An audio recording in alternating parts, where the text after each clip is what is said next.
Pour 100 taels d'argent, j'ai emmené 6 jeunes nobles dans l'ancien champ de bataille interdit. Ils montaient des chevaux Salusi et des chevaux célestes, arrogants et méprisants. Jusqu'à ce que des milliers de soldats fantômes surgissent de l'épais brouillard. J'ai dégainé l'épée enveloppée de coton depuis 10 ans. Lorsque l'éclat de l'épée a jailli, j'ai aperçu cette femme mystérieuse au manteau. Elle a murmuré le nom de ma technique d'épée. Attraper une cigale d'été n'est peut-être pas saisir tout l'été, mais saisir cette épée, c'était saisir tout un monde martial. Je brandis une épée de 3 pieds, rêvant d'être le dieu de l'épée vénéré par des milliers, et de devenir le sage immortel de l'épée, invincible sous le ciel. Tranchant la pagode du maître de la secte, faisant tomber la couronne de l'empereur. D'un grand éclat de rire, les 8 rois des luttes et Sitars, les 4 petits démons des mystères, je combattais seul avec mon épée, les attrapant d'une main. Prologue. Je m'appelle Shu Beiyu, né et grandi dans le nord-ouest. Le village de Xiaofan est un village de 3e ordre, aux terres arides, incapable de nourrir beaucoup d'habitants. Les jeunes hommes du village qui avaient un peu d'ambition ne voulaient pas gratter la terre pour survivre, et sont partis chercher fortune ailleurs. Les 30 familles étaient principalement composées de personnes âgées, de femmes et d'enfants, comme des oubliés, vivant paisiblement sur cette terre aride. À l'âge de 6 ans, l'apparition d'un vieil homme de passage a brisé ma vie paisible d'avant. Le vieil homme avait les cheveux blancs, une grande stature, portait toujours des vêtements noirs et portait sur le dos un long coffre en bois enveloppé de brocart du Sichuan. Derrière le village, il y avait une falaise. Chaque jour, il s'asseyait les jambes croisées là-bas, le coffre en bois posé sur ses genoux. Immobile. Ce jour-là, je tenais dans ma main une cigale d'été que je venais d'attraper, et je le regardais avec curiosité, ainsi que le coffre sur ses genoux. Le vieil homme sourit. Pour la première fois, il me demanda mon nom. Je dis que je m'appelais Shu Beiyu. Il tapota le sol à côté de lui et me fit signe de m'asseoir. Je m'assis en croisant les jambes comme lui. Le vieux et le jeune étaient assis côte à côte sur la falaise, regardant le paysage au-delà, écoutant le vent hurler. Mon regard restait fixé sur la boîte en bois recouverte de brocart qu'il tenait. Après avoir longtemps hésité, j'ai finalement rassemblé mon courage pour lui demander ce qu'elle contenait. Il a dit qu'elle contenait une épée.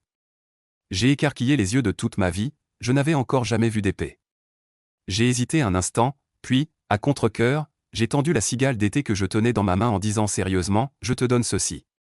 Pourrais-tu me montrer à quoi ressemble l'épée ? Le vieil homme afficha un sourire énigmatique et me demanda en retour, une cigale ? Je secouai la tête, le visage plein de sérieux, c'est tout un été. Il resta un instant interdit. Puis il éclata de rire, prit ma cigale d'été de sa main, souleva le brocart de chou qui l'enveloppait, révélant la boîte en santal rouge en dessous. Il se leva lentement. La boîte à épée, comme animée d'une volonté propre, se dressa d'elle-même. Il posa la main sur son couvercle et murmura, « La vengeance nationale inassouvie, l'homme vieillit avant l'heure dans la boîte, l'épée immortelle chante la nuit. Petit, regarde bien. » Sitôt ces mots prononcés, la boîte à épée vibra violemment. Des filaments d'énergie d'épaissant s'en échappèrent, illuminant le vieil homme et moi d'une lueur verdoyante. Puis, sur son ordre, le fourreau s'ouvrit avec fracas. D'abord, une aura d'épée jaillit vers les cieux, transperçant les constellations, puis une lame de 3 pieds apparut. Autrefois, quelqu'un brandit cette épée et parcourut le monde. Mes yeux ne pouvaient cacher l'émerveillement. Parfois, une seule cigale résume tout un été. Parfois, une seule épée renverse plus de la moitié du monde.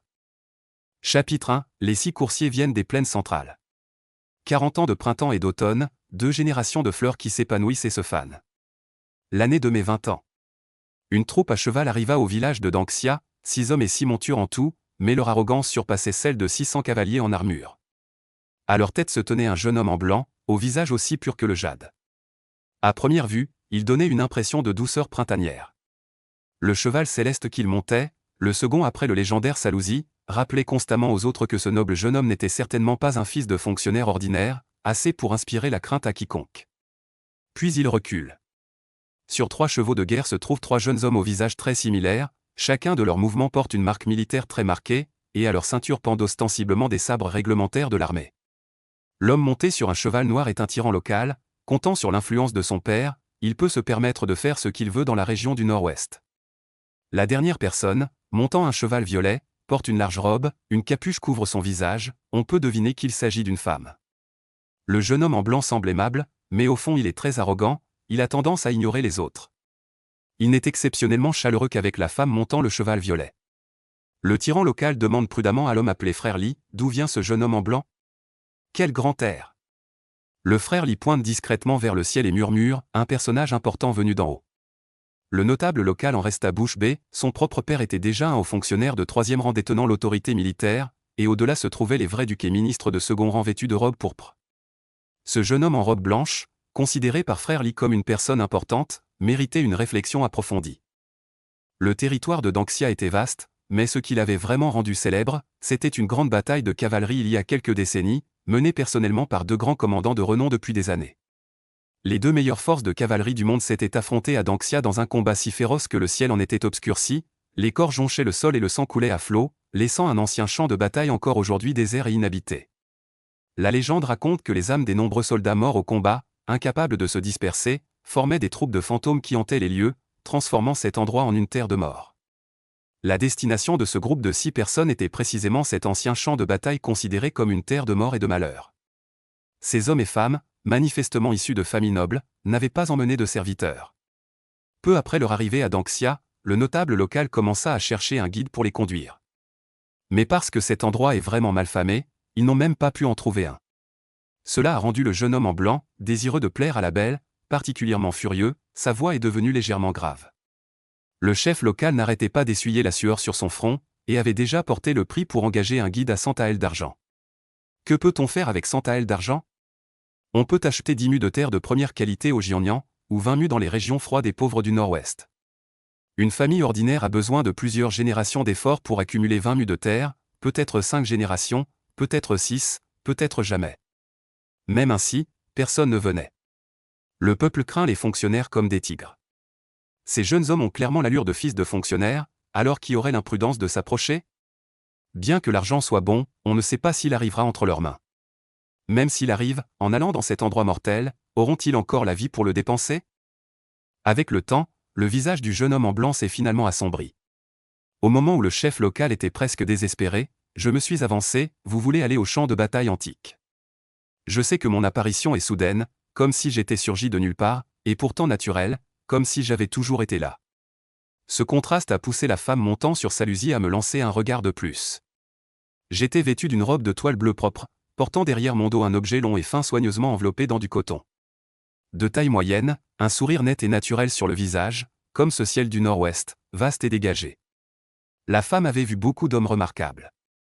Prenons par exemple le jeune homme en blanc à ses côtés, il était de belle apparence, ne manquant ni d'esprit ni de moyens. Comparé au jeune homme en blanc, je n'étais sans doute ni beau ni brillant, même un peu insignifiant. Mais il émanait de moi une aura qui surprenait, comme la sensation de galoper à travers les plaines du nord-ouest, une aura irréversible. Son visage caché sous la capuche, elle esquissa un sourire en coin, comme si elle voyait un paysage intéressant, puis elle détourna le regard. Sous la capuche, son visage, comme ses pensées, retrouva le calme. Pour cette femme qui a vu depuis son enfance à quel point le ciel est haut, je suis un peu intéressant, mais pas encore assez pour attirer son intérêt, encore moins pour l'inciter à creuser ou même à laisser une trace dans son cœur. Après tout, il y a vraiment trop d'hommes exceptionnels dans ce monde. Je suis comme un arbre vigoureux dans la forêt, même si j'ai quelques différences, je finirai par me perdre dans l'immensité de la forêt. Même face à 6 nobles fils de grande famille, le sourire sur mon visage n'a pas changé d'un iota. Sans servilité ni arrogance, j'ai dit, 100 taels d'argent, pas de marchandage, je vous emmène là-bas et je vous ramène. Le chef local a tiré un mouchoir blanc de sa manche pour essuyer la sueur sur son front, et a dit d'un ton mécontent, tant que tu peux nous emmener là-bas, tu ne manqueras pas d'argent. À ce moment-là, le jeune homme en blanc m'a soudain demandé mon nom, d'un ton qui ne cachait pas sa supériorité. J'ai souri avec indifférence, montrant une rangée de dents blanches, et j'ai dit, Chou Beiyou, un nom qui ne cadre pas du tout avec ce village. Chapitre 2, la grenouille au fond du puits regarde l'ouverture du puits. Je suis né dans le nord-ouest et j'ai grandi dans le nord-ouest, on peut dire que je suis un authentique habitant du nord-ouest.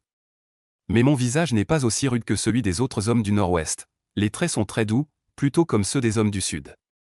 De nombreux vieillards considèrent cela comme un visage du sud chez un homme du nord, disant que c'est un signe de bonne fortune. Mais toutes ces années, je n'ai vraiment pas eu de chance, je ne sais pas qui sont mes parents, ni qui sont mes ancêtres. Ce nom m'a été donné par un vieux lettré du village Xiaofan. J'ai grandi en mangeant chez les autres, sans un toit au-dessus de ma tête, sans un pouce de terre sous mes pieds, et je n'ai même pas appris un métier pour gagner ma vie. Si ce n'était que, enfant, j'avais appris quelques compétences auprès d'un vieil homme qui passait par le village Xiaofan, et que je suis robuste, je serais probablement déjà mort dans un coin inconnu. Le noble jeune homme en blanc n'était naturellement pas intéressé à connaître l'origine de mon nom, et n'allait pas chipoter pour 100 taels d'argent. Pour de nombreuses familles ordinaires, 100 taels d'argent peuvent être une énorme fortune, mais pour lui, cela ne suffirait peut-être même pas pour les frais accessoires d'une soirée de plaisir. S'il peut rendre la belle à ses côtés heureuse, même 10 000 taels d'argent ne sont rien. Comparé à la femme à ses côtés, ce n'est même pas un cheveu de 9 vaches. Il s'intéressait seulement à l'objet long que je portais sur mon dos, et m'a demandé directement si je savais me servir d'une épée. Mon expression était calme, j'ai répondu dans un mandarin avec un léger accent du nord-ouest que j'en connaissais un peu.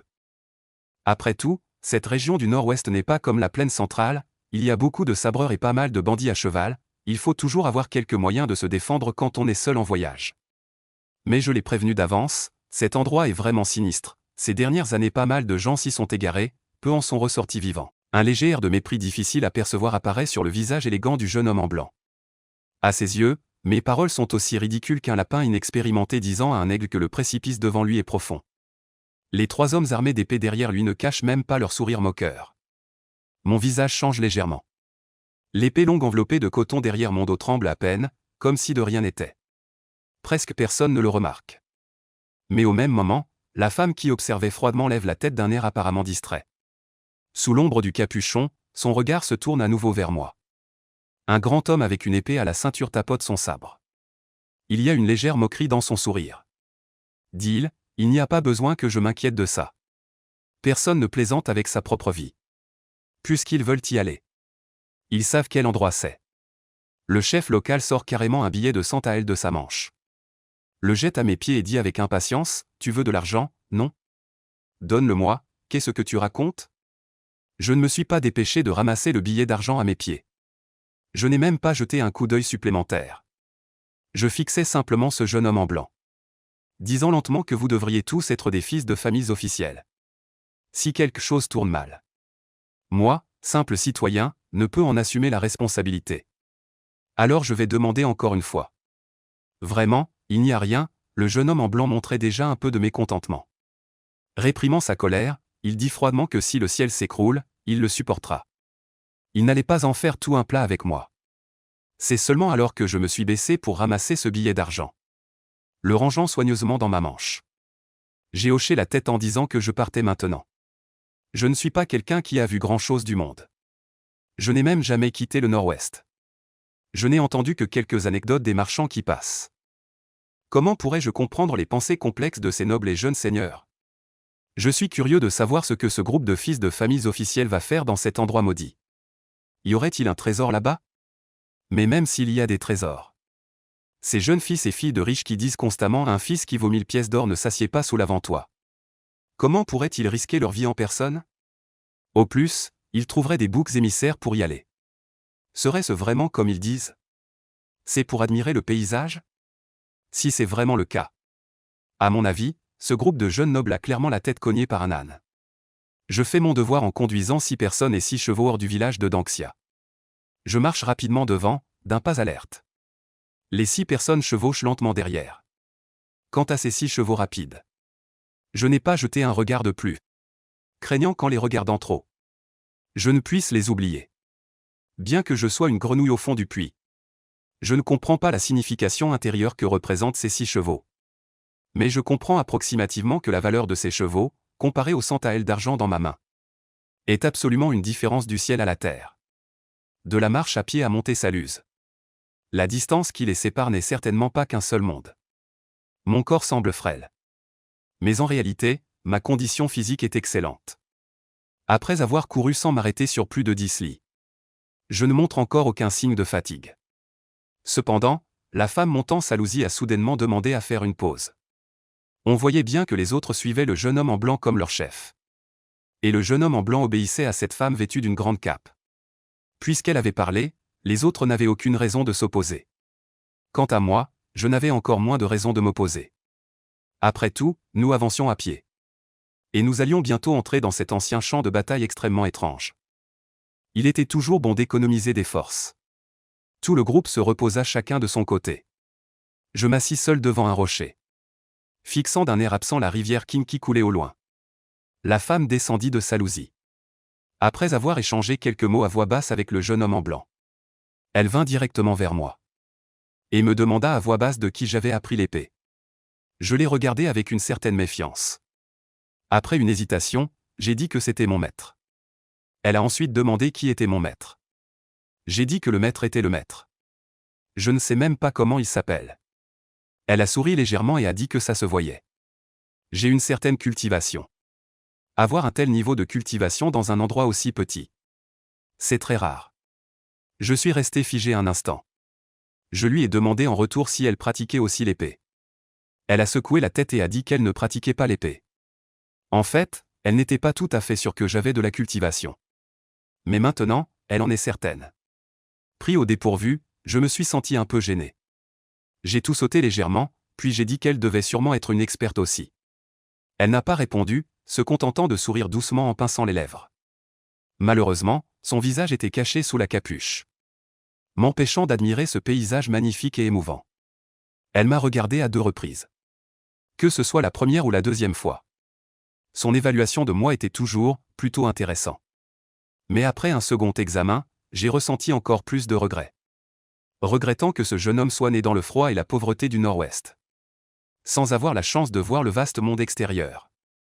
Car quoi qu'il en soit, même une grenouille au fond d'un puits est intéressante. Ce n'est qu'un crapaud après tout.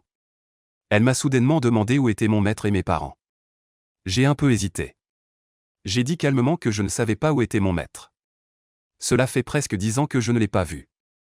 Quant à mes parents, je ne les ai jamais connus. Elle est restée silencieuse, semblant vouloir parler mais n'osant pas. Comme si elle voulait s'excuser sans savoir comment. J'ai frotté mon visage, un sourire est réapparu.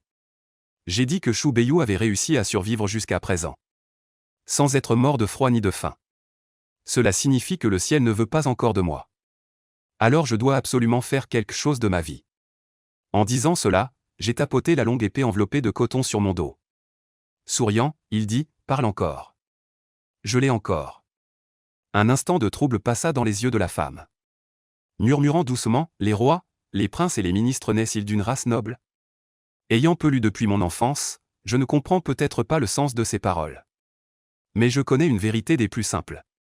Même la grenouille au fond du puits finit par sauter sur la margelle pour contempler le vaste monde.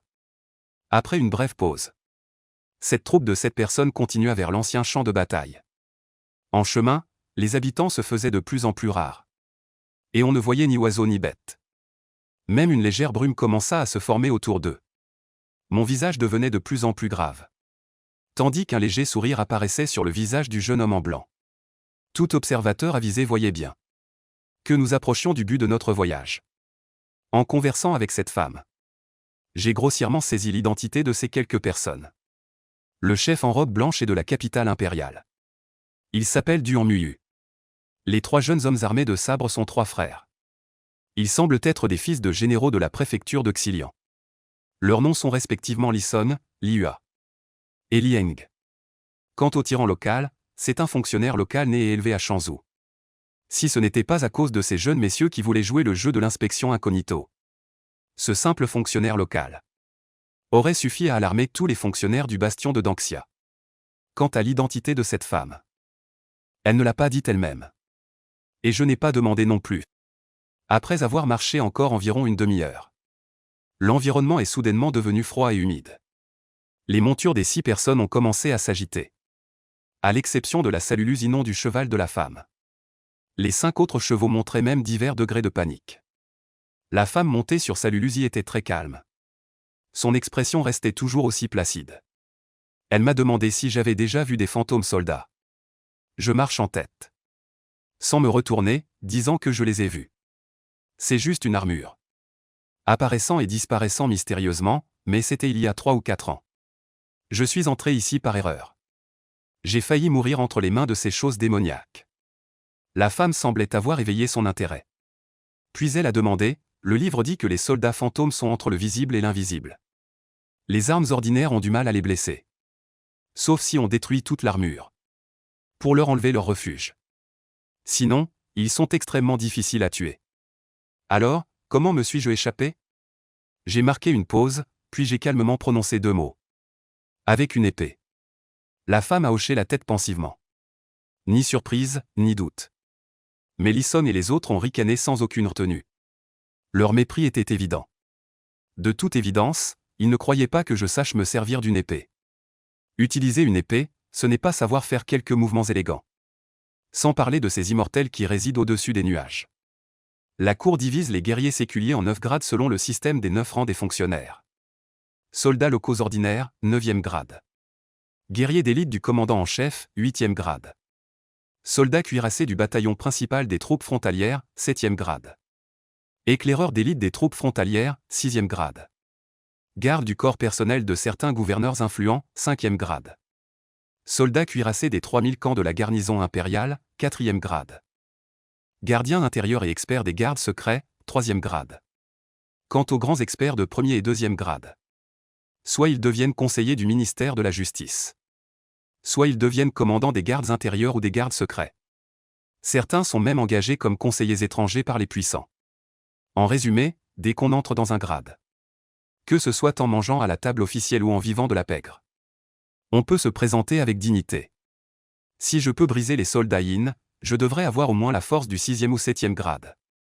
Alors pourquoi suis-je devenu aussi misérable aujourd'hui? Je ne me suis pas justifié. Il se contenta de retirer l'épée longue enveloppée dans du coton de son dos. La tenant en main, le groupe continua d'avancer d'une centaine de pas. Soudain, une série d'ombres noires floues apparurent au loin. Vagues et indistinctes, on ne pouvait les distinguer clairement dans la brume légère. Soldats fantômes Duan Muyu et moi découvrîmes ces ombres presque en même temps. Nos expressions changèrent légèrement tous les deux. La différence étant que Duan Muyu était excité. Tandis que moi, j'étais inquiet. De leur vivant, ces soldats fantômes auraient peut-être tenu compte des origines sociales de ces jeunes nobles. Mais puisqu'ils sont déjà morts. Que tu sois la fille de l'empereur ou le fils du chancelier. Ils te tuent sans hésiter. Duan Muyu observa avec intérêt les ombres qui se rapprochaient peu à peu. Affichant une attitude de calme imperturbable face au danger. Me demanda en souriant avec légèreté si j'étais sûr de pouvoir tous les éliminer. 100 taels d'argent par tête. Je fronçai les sourcils en demandant ce que cela signifiait. Il a dit calmement que dans environ une demi-heure. Ici, la scène mirage du combat entre les deux armées d'autrefois réapparaîtrait. Pour admirer le paysage, il faut naturellement un peu de tranquillité.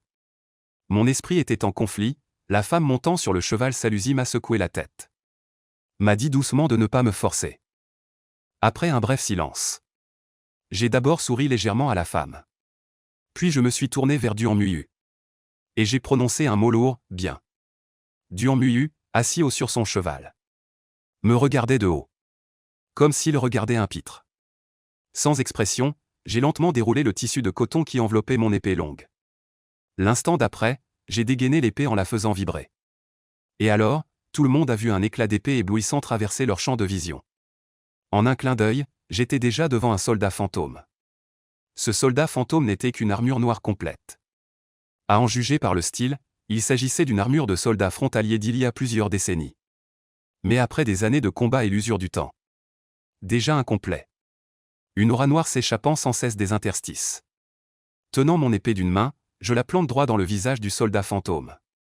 Ce coup d'épée est d'une rapidité extrême. Comme un arc-en-ciel fulgurant, avec une essence irréversible. Le soldat fantôme n'a même pas eu le temps de réagir qu'il a déjà été transpercé à la tête.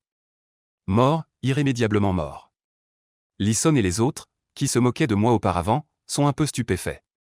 Se seraient-ils trompés dans leur jugement? Ce plouc du nord-ouest serait-il en réalité un expert? La femme regarde ma silhouette. Une expression de surprise difficilement dissimulée sur son visage. Murmurant pour elle-même, c'est l'âme première, même face à la mort, jamais de regret. Ensuite, je retire mon épée et recule. Puis je pivote. La longue épée dans ma main trace un grand cercle. Avec une légèreté désinvolte, je pars les longs sabres des autres soldats fantômes qui s'abattent. Un coup de taille d'un soldat fantôme suffit à fendre un homme ordinaire en deux de la tête aux pieds. Mais sous mon coup d'épée. Mais semble doux et sans force. Simplement dévié d'un léger coup. La femme vit cette scène. Confirma enfin ses soupçons précédents. L'expression sous la capuche était complexe. Comme un soulagement de comprendre enfin. Et aussi un peu de regret. Soupira légèrement, épée 2. L'enceinte immobile, j'utilisai la troisième épée. La lumière de l'épée, éclatante, tissa un filet. Enveloppant tous ces soldats fantômes. Épée 3, le filet céleste sans fuite. murmura doucement la femme.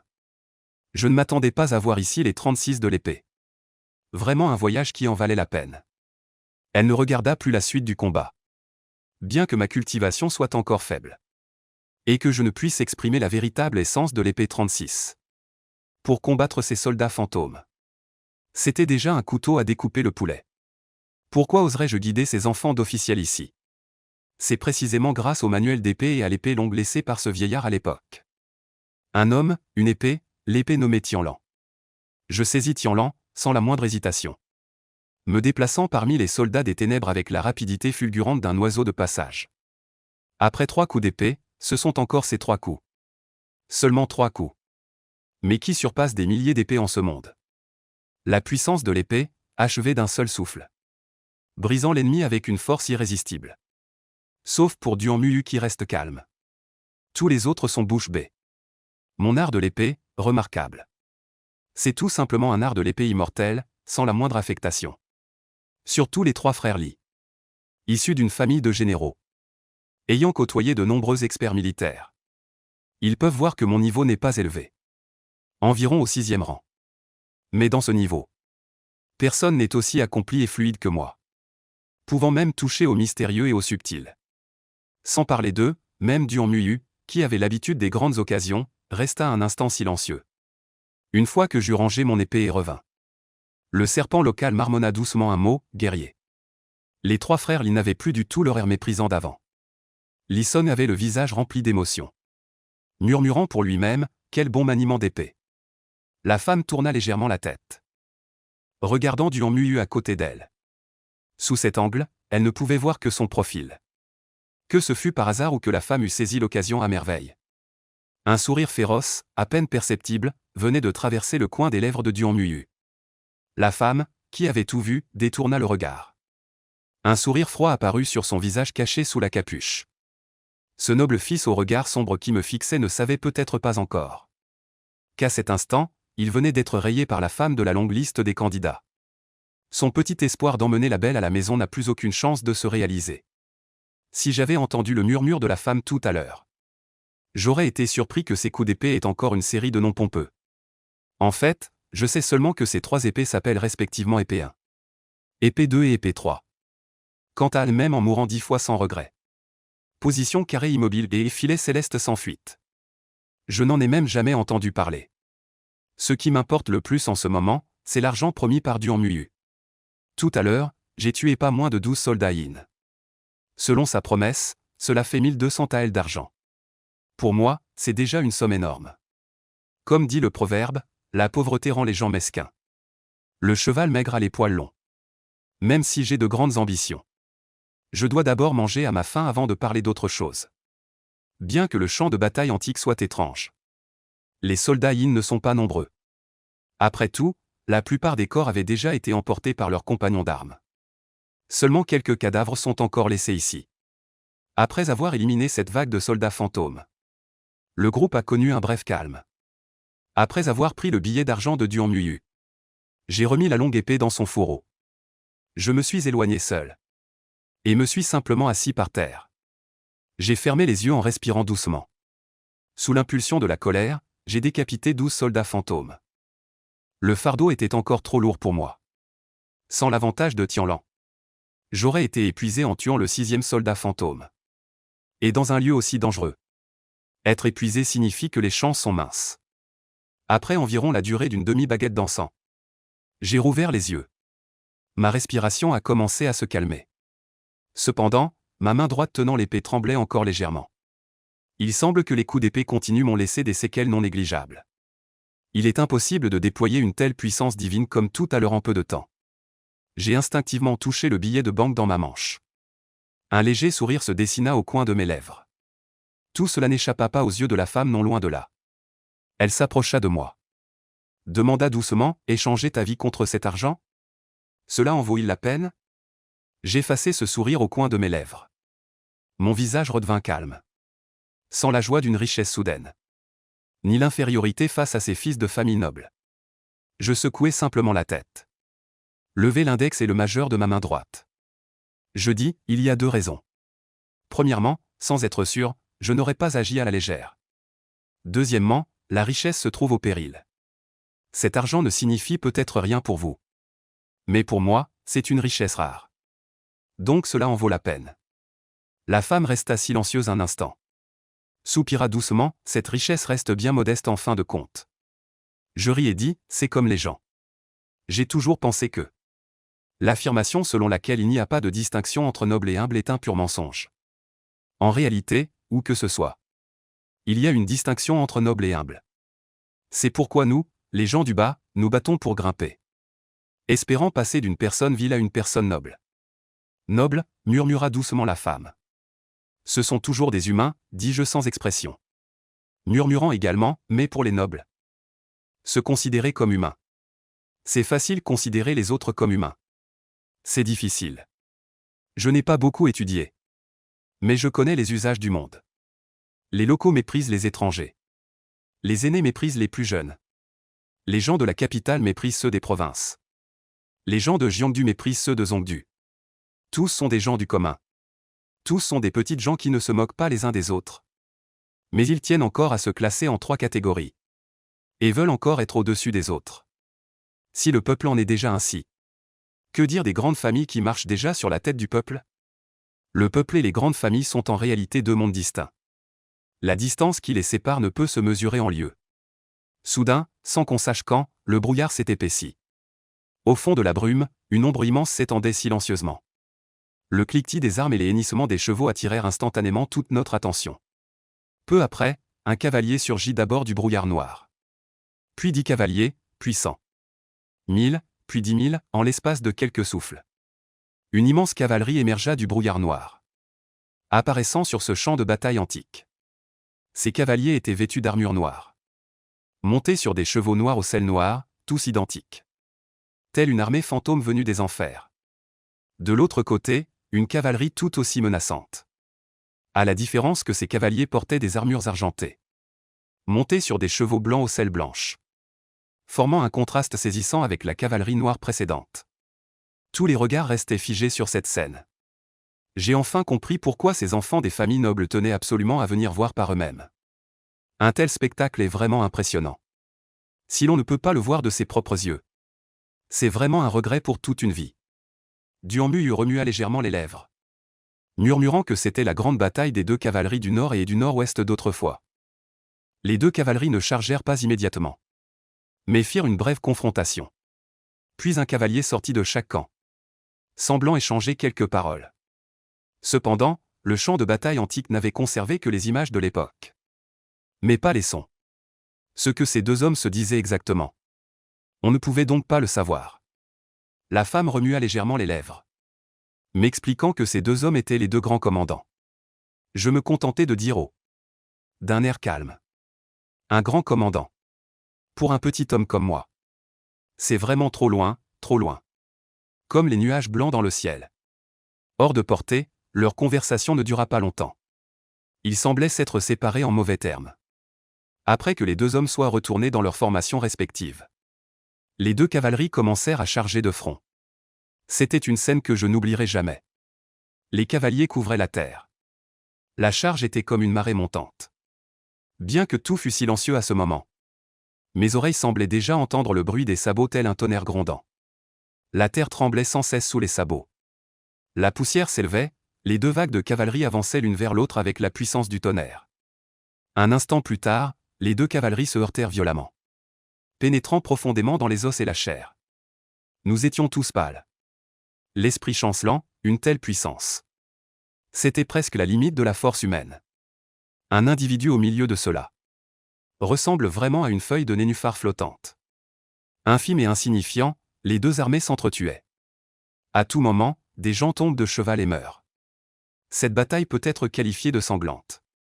Même sans ces cris de guerre. Le bruit des sabots, les hennissements. Les gémissements des mourants. Le bruit sourd des lames et des lances pénétrant dans les corps. La cruauté du champ de bataille nous a profondément choqués, nous tous. Même les 3 frères Li, issus d'une famille de généraux.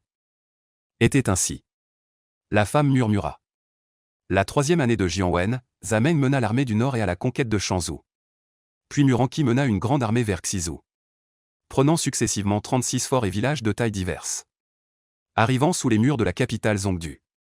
En ce moment de crise, le grand commandant Shulin reçut l'ordre en temps de péril, menant l'armée du Nord-Ouest à Danxia pour une grande bataille contre l'armée du Nord-Est.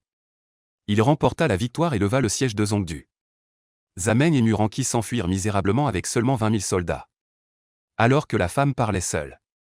La situation sur le champ de bataille commençait également à changer progressivement.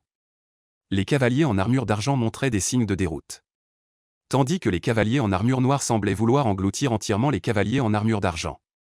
À ce moment-là, une troupe d'environ 3000 cavaliers se détacha des cavaliers en armure d'argent, avec une attitude résolue de braver la mort. Ils commencèrent à charger contre les cavaliers en armure noire. Cavalerie lourde. C'était une cavalerie lourde où hommes et chevaux portaient des armures. Bien qu'il n'y eût que 3000 cavaliers, leur charge équivalait à celle de 30 000 cavaliers légers. Cette immense force d'impact concentrée déchira instantanément la ligne de bataille des cavaliers en armure noire, brisant tout sur son passage. Fonçant sans retenue, c'était une scène héroïque et tragique digne d'être chantée. Bien que la cavalerie lourde fût invincible. Mais hélas, la force humaine a ses limites. Face à un ennemi des dizaines de fois supérieur en nombre, il ne pouvait que périr avec regret sur le champ de bataille. La jeune fille désigna le général de la lourde cavalerie et me dit doucement que cet homme s'appelait Shudan. À ce moment, Shudan était couvert de sang. Face à la charge de l'armée du Nord-Ouest, il allait à la mort comme s'il rentrait chez lui. Menant ses gardes rapprochés, peu nombreux, il n'a pas reculé mais a avancé. Il chargea droit sur la cavalerie immense et sans fin. Ce fut aussi sa dernière charge. Dans le bruit sourd et le carnage féroce, les gardes de Shudan furent les premiers à mourir jusqu'au dernier. Ensuite, Shudan tomba au combat. Et l'armée du Nord profita de ce bref moment pour se retirer du champ de bataille et s'éloigner, disparaissant peu à peu dans la brume noire. La situation était réglée. L'armée du Nord-Ouest continua sa poursuite acharnée. Les deux cavaleries s'éloignèrent progressivement. Le champ de bataille antique retrouva son calme. La jeune fille me demanda soudainement. « Sais-tu où se trouve maintenant la cavalerie en armure noire d'il y a un instant ?» Je jetai un coup d'œil à cette fille de bonne famille un peu excentrique. Elle est la seule de notre groupe à ne pas me considérer comme un homme de rang inférieur, puisqu'il me traite avec sincérité. Je dois les traiter avec sincérité en retour. Alors j'ai répondu très franchement que je ne savais pas. Elle semblait un peu fière, levant légèrement la tête, laissant apparaître un joli menton sous l'ombre de la capuche, ainsi qu'un petit morceau de la courbe de son cou blanc. Ce n'est qu'à ce moment-là que la femme révéla un peu de l'atmosphère mondaine du monde des mortels. Elle dit lentement que cette cavalerie de fer avait suivi l'empereur Taizu en entrant par l'est dans le col. D'abord entrés dans la capitale de l'Est, puis dans Jiangdu. En descendant vers le sud, ils ont pacifié tout le territoire. C'est ainsi qu'aujourd'hui existe le vaste empire du Grand Kui. Aujourd'hui, à la cour impériale, la moitié des princes et des nobles sont issus de cette armée. Après avoir vu ce spectacle grandiose et magnifique de mirage, ces enfants de familles aristocratiques n'avaient plus envie de rester. Ils commencèrent à se préparer à retourner au village de Danxia. Shu Beiyu n'avait naturellement aucune objection.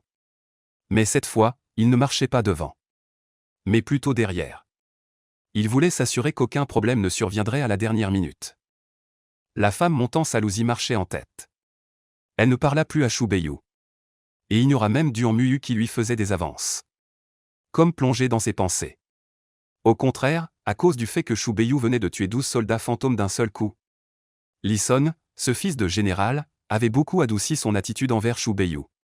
Lorsque le groupe retourna à Danxia village, il était déjà le crépuscule. Sous le soleil couchant, Danxia village ressemblait à un vieillard, couché silencieusement sur la plaine du nord-ouest. Les 6 coursiers arrivèrent à la hâte et repartirent tout aussi vite, sans laisser la moindre trace sur ce vieillard.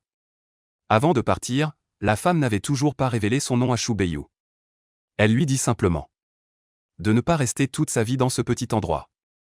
Si l'occasion se présente, il faut sortir pour voir le vaste monde extérieur. Après avoir regardé le groupe quitter Danxiaze, Shu Beiyu se dirigea également vers l'extérieur du village de Danxia, mais dans une direction complètement opposée à celle des 6 personnes. En réalité, il avait encore une petite maison qui lui appartenait. C'était celle que le vieil homme avait construite de ses propres mains lorsqu'il apprenait l'art auprès de lui. Mais cette maison, qui pouvait à peine servir de logement, était située loin, à Xiaofanze. Shu Beiyu devait donc encore marcher une dizaine de lis dans la nuit pour rentrer chez lui. Les nuits dans le nord-ouest ne sont pas très paisibles. Mais pour Shu Beiyu, ce n'était pas grand-chose. Rien ne se passa en chemin. Quand il retourna à Xiaofanze, la nuit était déjà profonde, tout le village de Xiaofan était plongé dans l'obscurité. Sans aucune lueur visible.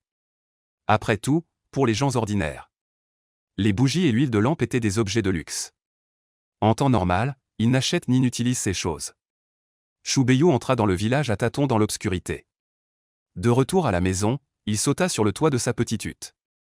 Et, à la lueur de la lune, grignota une galette aussi dure qu'une pierre. Puis, il toucha les billets de banque placés contre sa poitrine. Et tomba dans une profonde réflexion. La femme l'avait encouragé à sortir et à voir le monde extérieur. En fait, c'était depuis longtemps son vœu le plus cher. Cette grenouille au fond du puits, regardant vers le bord, avait contemplé trop longtemps. Mais il était entravé par de nombreux liens qui l'empêchaient de sauter hors du puits.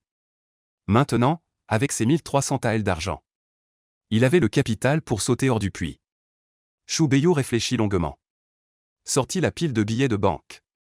13 en tout, dont un donné par le tyran local. Et les 12 autres donnés par Duan Muyu. Il divisa les billets en 2 piles. Une pile de 1000 taels, l'autre de 300 taels. Shu Beiyu remit la pile de 300 taels dans son sein. Regarda les 1000 taels de billets dans sa main. Et se dit à voix basse, une fois que tout sera organisé ici. Je dois aussi partir, tôt le lendemain matin. Shu Beiyu se rendit donc à la petite cour située tout au nord du village Xiaofan. Cet endroit pouvait à peine être qualifié d'école privée. C'était aussi la maison du maître d'école. Dans ces régions froides et rudes du nord-ouest. Et de surcroît dans un village aussi pauvre que Xiaofan, classé dernier parmi tous les villages. Il y avait encore une école privée. Ce qui tenait presque du miracle. Pourtant, cela s'était bel et bien produit. Tout comme à l'époque où ce vieillard portant une épée était passé par le village Xiaofan. C'était tout aussi incroyable. Shu Beiyu poussa la porte en bois et entra dans la cour. Dans la cour, quelques poules cherchaient leur nourriture. Au coin du mur, il y avait un potager verdoyant. Un vieillard au regard vif était assis dans un fauteuil inclinable devant la hutte en chaume, se tapotant doucement les genoux, fredonnant un air que personne ne comprenait. Le vieillard était le maître d'école privée du village Xiaofan. Il enseignait et éduquait dans ce village depuis plus de 30 ans. Shu Beiyu avait entendu les anciens du village en parler. Le vieil homme était un étranger. Il était probablement venu des plaines centrales. À son arrivée, il avait une prestance imposante. Ne ressemblait pas à un homme du commun. Plutôt à quelqu'un issu d'une famille riche. Après avoir passé la majeure partie de sa vie ainsi, le vieil homme, à part son air lettré, ne montrait plus la moindre trace de sa richesse passée. C'est aussi le vieil homme qui avait donné son nom à Shu Beiyu. En fait, Shu Beiyu avait vécu avec ce vieil homme depuis son plus jeune âge. Jusqu'à ce qu'il rencontre un autre vieil homme. C'est alors que les choses ont changé, ce qui est plutôt amusant. À l'époque, à cause de Shu Beiyu, les deux vieillards avaient eu un conflit, ni trop grave ni trop anodin. Jusqu'à ce que le vieillard portant une épée quitte le village de Xiaofan. Les deux vieillards étaient constamment en désaccord, ne pouvant pas se supporter. Dès qu'ils se voyaient, ils se disputaient. Parlant sans cesse de zi, hu, ze, ye. Citant des classiques et des textes anciens, bien sûr. Aux yeux des habitants de Xiaofan, ce n'est pas du tout une dispute. Après tout, pas un seul gros mot n'a été prononcé. Et dans tout le village, seul Shu Beiyu pouvait comprendre à moitié. Comment cela pourrait-il être considéré comme une dispute? Quels étaient les noms des deux vieillards? Shu Beiyu lui-même ne le savait pas clairement. Il appelait le vieillard à l'épée maître. Et le vieillard de l'école privée, il l'appelait monsieur. Ainsi, il faisait la distinction. Et les deux vieillards acceptaient tacitement ces appellations. Comme le disait Shu Beiyu. Peu importe comment on appelle le maître. Le maître reste le maître. De même, monsieur reste monsieur. Shu Beiyu s'approcha du vieillard. Murmura doucement, monsieur. Je suis venu. Le vieillard entr'ouvrit ses yeux mi-clos. Regarda Shu Beiyu. Demanda, alors, tu pars? Shu Beiyu ne fut nullement surpris par la prescience du vieillard. Car ce vieillard était sans doute celui qui le comprenait le mieux. Et il avait vu bien des choses du monde. Il n'est pas surprenant de pouvoir en deviner une partie. Il a doucement répondu eux-mêmes. Il sortit le billet de 1000 taels et le remit au vieil homme. Dit-il, monsieur, voici 1000 taels d'argent. Considérez cela comme une petite marque de gratitude que je laisse au village. je ne serai pas tranquille en le confiant à d'autres. Je ne peux que vous déranger, monsieur. Le vieil homme ne demanda pas d'où venait l'argent. Il prit simplement le billet avec calme. Dit-il avec détachement, BEIUA. Je sais que tôt ou tard tu devras partir. Après tout, un jeune homme de valeur. Contrairement à moi, un vieil homme à moitié enterré. Rester toute ta vie dans ce petit coin ne serait pas convenable. Mais puisque tu dois partir, tu dois connaître ces 4 mots, la méchanceté du cœur humain. Ce qui semble bon ne l'est pas forcément. Ce qui semble mauvais ne l'est pas forcément. Ce monde n'a jamais été tout noir ou tout blanc. Souvent, le noir et le blanc se mélangent. Les choses ont une distinction entre le juste et le faux. Mais agir ne nécessite pas toujours de suivre le juste ou le faux. Pendant les années de guerre, les gens échangeaient leurs enfants pour se nourrir. Pour dire les choses clairement, c'était du cannibalisme. Cette action était-elle juste? Certainement pas. Mais si tu ne manges pas, tu meurs de faim. Alors, manges-tu ou non? Xu Beiyu resta figé. Il n'avait jamais imaginé que son maître, toujours si vertueux, pourrait dire une chose pareille. Des paroles si scandaleuses. Il ne savait pas quoi répondre sur le moment. Le vieil homme soupira, j'ai lu des milliers de livres dans ma vie. Et parcouru des milliers de kilomètres. Sur la nature humaine, j'ai quelques réflexions. Je dis des paroles insensées. Les hommes sont bons ou mauvais, noirs ou blancs. Mais qu'est-ce que le bien? Qu'est-ce que le mal? Autrefois, Li Shu et Qin Shen discutaient de la voie. Qin Shen dit directement, ce qui m'est bon est bon. Ce qui m'est nuisible est mauvais. Ainsi, le bien et le mal sont évidents. En fin de compte, tout se résume au profit. Xu Beiyu avala sa salive. C'était pour calmer ses nerfs. Il ne savait pas qui étaient Qin Shen et Li Shu. Mais il avait compris le sens des paroles du maître. Le vieil homme semblait avoir été ramené à un passé lointain. Son esprit était ailleurs, avec un regard teinté de nostalgie. Il murmura pour lui-même, Xiao Yu a fondé la dynastie actuelle. A ouvert un chemin à travers un océan de cadavres et de sang. Et a aussi conquis un magnifique royaume. Quelqu'un a-t-il jamais dit qu'il était mauvais? Le plus jeune fils du chef de la secte rebelle du Lotus Blanc, encore dans les langes, avait été noyé vif. Quelqu'un a-t-il jamais dit qu'il était bon? Les cavaliers de fer ont traversé le sud du fleuve, inaugurant une paix éternelle. Le grand Kui d'aujourd'hui, le grand Zheng d'hier. Lequel n'a pas vu couler des rivières de sang? Lequel n'a pas construit de hautes tours avec des ossements? Tuer pour obtenir la paix, quelle sorte de logique est cela? Le vieil homme se leva brusquement de sa chaise longue. Et, regardant Xu Beiyu, lui demanda d'une voix forte. Où est la logique? Xu Beiyu sursauta. Inconsciemment, j'ai touché Tianlan attaché dans mon dos. À cet instant, une illumination m'a traversé l'esprit. J'ai répondu, la raison est derrière moi. C'est donc la raison. Le vieil homme resta figé.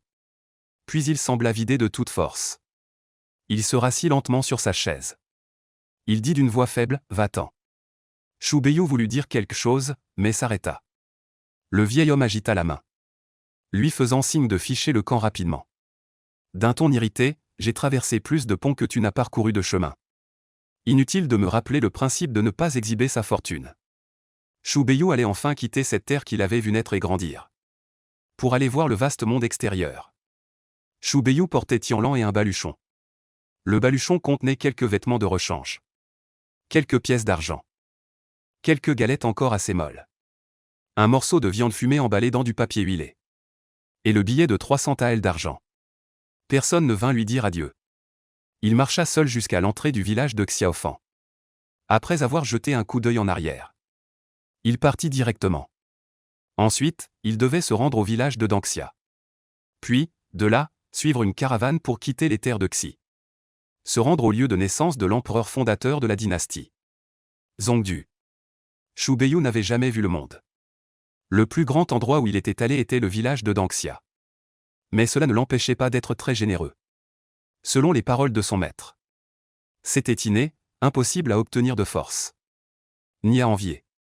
Arrivé au village de Dangxia. Après avoir trouvé la caravane déjà contactée près de l'entrepôt au nord du village. Xu Beiyu, avec réticence, donna 10 taels d'argent au chef d'escorte qu'il connaissait depuis longtemps. Réussissant à se mêler aux gardes embauchés par la caravane. Monta dans un chariot transportant des marchandises. Alors que la caravane quittait lentement le village de Dangxia. Il s'engagea sur un long voyage. Le village de Danxia s'éloignait peu à peu derrière lui, jusqu'à disparaître complètement de sa vue. Ce n'est qu'à ce moment que Shu Beiyu réalisa soudainement qu'il avait quitté le village de Danxia et était entré dans un monde nouveau et inconnu. Zhongdu, pour lui, semblait être un lieu légendaire. C'était à la fois le lieu d'ascension du premier empereur de la dynastie actuelle, et aussi la première ville fortifiée de la frontière de la dynastie précédente. Quant à ce qui faisait d'elle une ville si puissante, Shu Beiyu ne l'avait pas vue. Il n'en avait entendu que des bribes de son maître, et ne pouvait donc pas se l'imaginer. Zhongdu était comme un microcosme du monde extérieur. Étrange et bigarré, flou et indistinct. Comme un rêve ou une illusion, oui. Le monde, quand il était petit. Son maître, le vieillard portant l'épée, lui avait autrefois décrit un monde différent. Dans ce monde, il n'y avait pas de tracas mesquins pour gagner sa vie. Pas de compromission forcée pour survivre. Seulement une grandeur et une magnificence que les gens ordinaires ne peuvent imaginer. Dans ce monde, certains montaient sur une épée pour prendre la mer. Certains montent au ciel en s'élevant. Certains utilisent la neige abondante pour peindre à l'encre. Certains arrachent un grand fleuve et le transforment en une épée. Il y a des immortels qui voyagent dans la mer le matin et à Kangwé le soir. Il y a des guerriers puissants qui se battent seuls contre 1000 armées. Il y a de grands moines bouddhistes dont les mains jointes peuvent former un corps doré de 100 mètres. Il y a aussi des véritables taoïstes. Leur prosternation fait flotter et sombrer la terre. Certains entrent dans le jeu avec une épée. Ils parcourent le monde en tirant, tandis que d'autres sont assis en dehors du jeu. Jouant aux échecs sur le monde, il y a des batailles de cavaliers de fer à l'intérieur. Il y a des combats de magie entre immortels au-delà du monde. Il y a le Jianggu, avec le grand romantisme des gens du Jianggu. Il y a le temple, avec les grandes règles des gens du temple. C'est un monde fascinant et extrêmement merveilleux. Mais c'est aussi un monde que les petites gens ne peuvent que contempler en silence. Shu Beiyu, actuellement, n'a pas le droit d'entrer dans ce monde. Il ne peut que lever les yeux en silence. Il aspire à ce monde, que ce soit celui des enfants des puissants. C'est toujours le monde décrit par le maître. Pour Shu Beiyu à présent, tout cela est bien trop lointain. Si lointain que cela ressemble à une lune brillante dans le ciel. Elle est belle à regarder, mais seulement à regarder. Après tout, la distance entre deux mondes ne se mesure pas en milliers de lieues, ni en parcourant des milliers de lieues. On ne peut pas entrer dans un autre monde. La grande majorité des gens sont exclus toute leur vie. Sans incident, après 2 jours et une nuit de voyage, Shu Beiyu traversa la plaine de l'Ouest avec la caravane. Arrivant sous les murs de la capitale centrale. La première impression de la capitale centrale pour Shu Beiyu fut sa hauteur. Presque aussi haute que les montagnes. Entre 2 chaînes de montagnes. Une ville imposante s'élevait de manière frappante. Touchant les nuages, reliant parfaitement ces 2 chaînes qui n'étaient pas reliées à l'origine. En fait, alors qu'il était encore à plus de 10 lieues de la capitale centrale, Shu Beiyu pouvait déjà apercevoir le contour de cette ville imposante. Toute la ville de Zhongdu est construite au flanc de la montagne. De face, les barbacanes superposées s'élèvent le long de la pente de la montagne. Il y a pas moins de 7 murs d'enceinte disposés en terrasses comme des rizières. Cela suffit à décourager tout ennemi qui tenterait de prendre d'assaut cette ville imprenable de face. Shu Beiyu se leva du chariot de marchandises où il avait trouvé refuge. Il regarda au loin, espérant apercevoir la résidence du prince de Zhongdu dont le maître avait parlé. Cette demeure qui se dresse au point le plus élevé de Zhongdu. Ainsi que le pavillon Lingfeng, dont la légende dit qu'il offre une vue panoramique sur toute la ville. Malheureusement, il ne les vit pas. Mais malgré tout, Zhongdu lui avait tout de même laissé une impression profonde et saisissante. Il leva les yeux vers cette ville majestueuse. Et se souvint soudain d'un vers que son maître récitait souvent après avoir trop bu. Pourquoi un homme ne porterait-il pas le crochet de haut? Pour reprendre les 16 préfectures de Yan et Yun. Demain, montons au pavillon Lingian. L'épée à la main, recevoir le titre de seigneur de 10 000 foyers. Toute la ville est construite sur la montagne. Donc le terrain à l'intérieur de la ville présente une pente ascendante. Le terrain de la ville extérieure est le plus bas. Plus on se dirige vers la ville intérieure, plus le terrain est élevé. De nombreuses familles influentes de la ville construisent leur demeure en fonction du terrain. Plus une famille est puissante, plus sa résidence est située en hauteur. Et en tant que centre de l'ensemble de Zhongdu, le palais du prince de Zhongdu se trouve naturellement au point le plus élevé de Zhongdu. Le palais occupe une très grande superficie.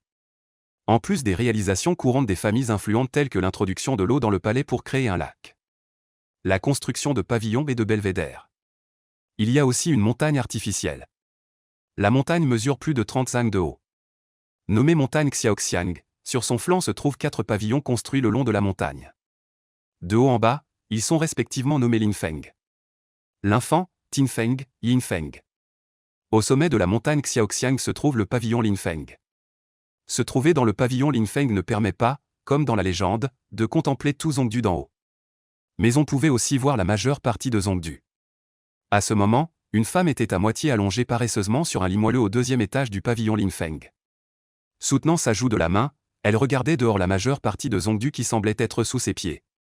Perdue dans ses pensées, l'air distrait. La femme plongée dans ses réflexions avait une beauté à couper le souffle. Telle une statue de déesse sculptée dans du jade blanc et pur. Bien qu'elle ne fût ni froide ni hautaine. Il émanait d'elle une impression de distance majestueuse et inaccessible, qui la rendait désirable mais hors de portée. Après un long moment, elle revint enfin à elle. Elle se redressa d'abord, puis s'étira paresseusement, dévoilant pleinement la grâce de son corps élancé. Malheureusement, il n'y avait personne d'autre dans le pavillon à ce moment-là. Personne n'eut donc la chance d'assister à cette rare scène charmante. Elle arrangea ses vêtements, retrouvant son apparence digne habituelle. Puis elle frappa doucement dans ses mains. Une servante entra doucement dans le pavillon. Les mains naturellement baissées, croisées au niveau du bas-ventre. La femme dit doucement, « Prépare-toi. Il est temps de rentrer. » « D'accord. » La servante répondit. La femme réfléchit un instant, puis ajouta. « Ne t'occupe pas de Duan Muyu. Laisse-le s'amuser encore quelques jours dans le nord-ouest. Quant à la tante Mochu, il vaut mieux l'informer, pour éviter qu'elle ne se plaigne encore. » La servante acquiesça à tout.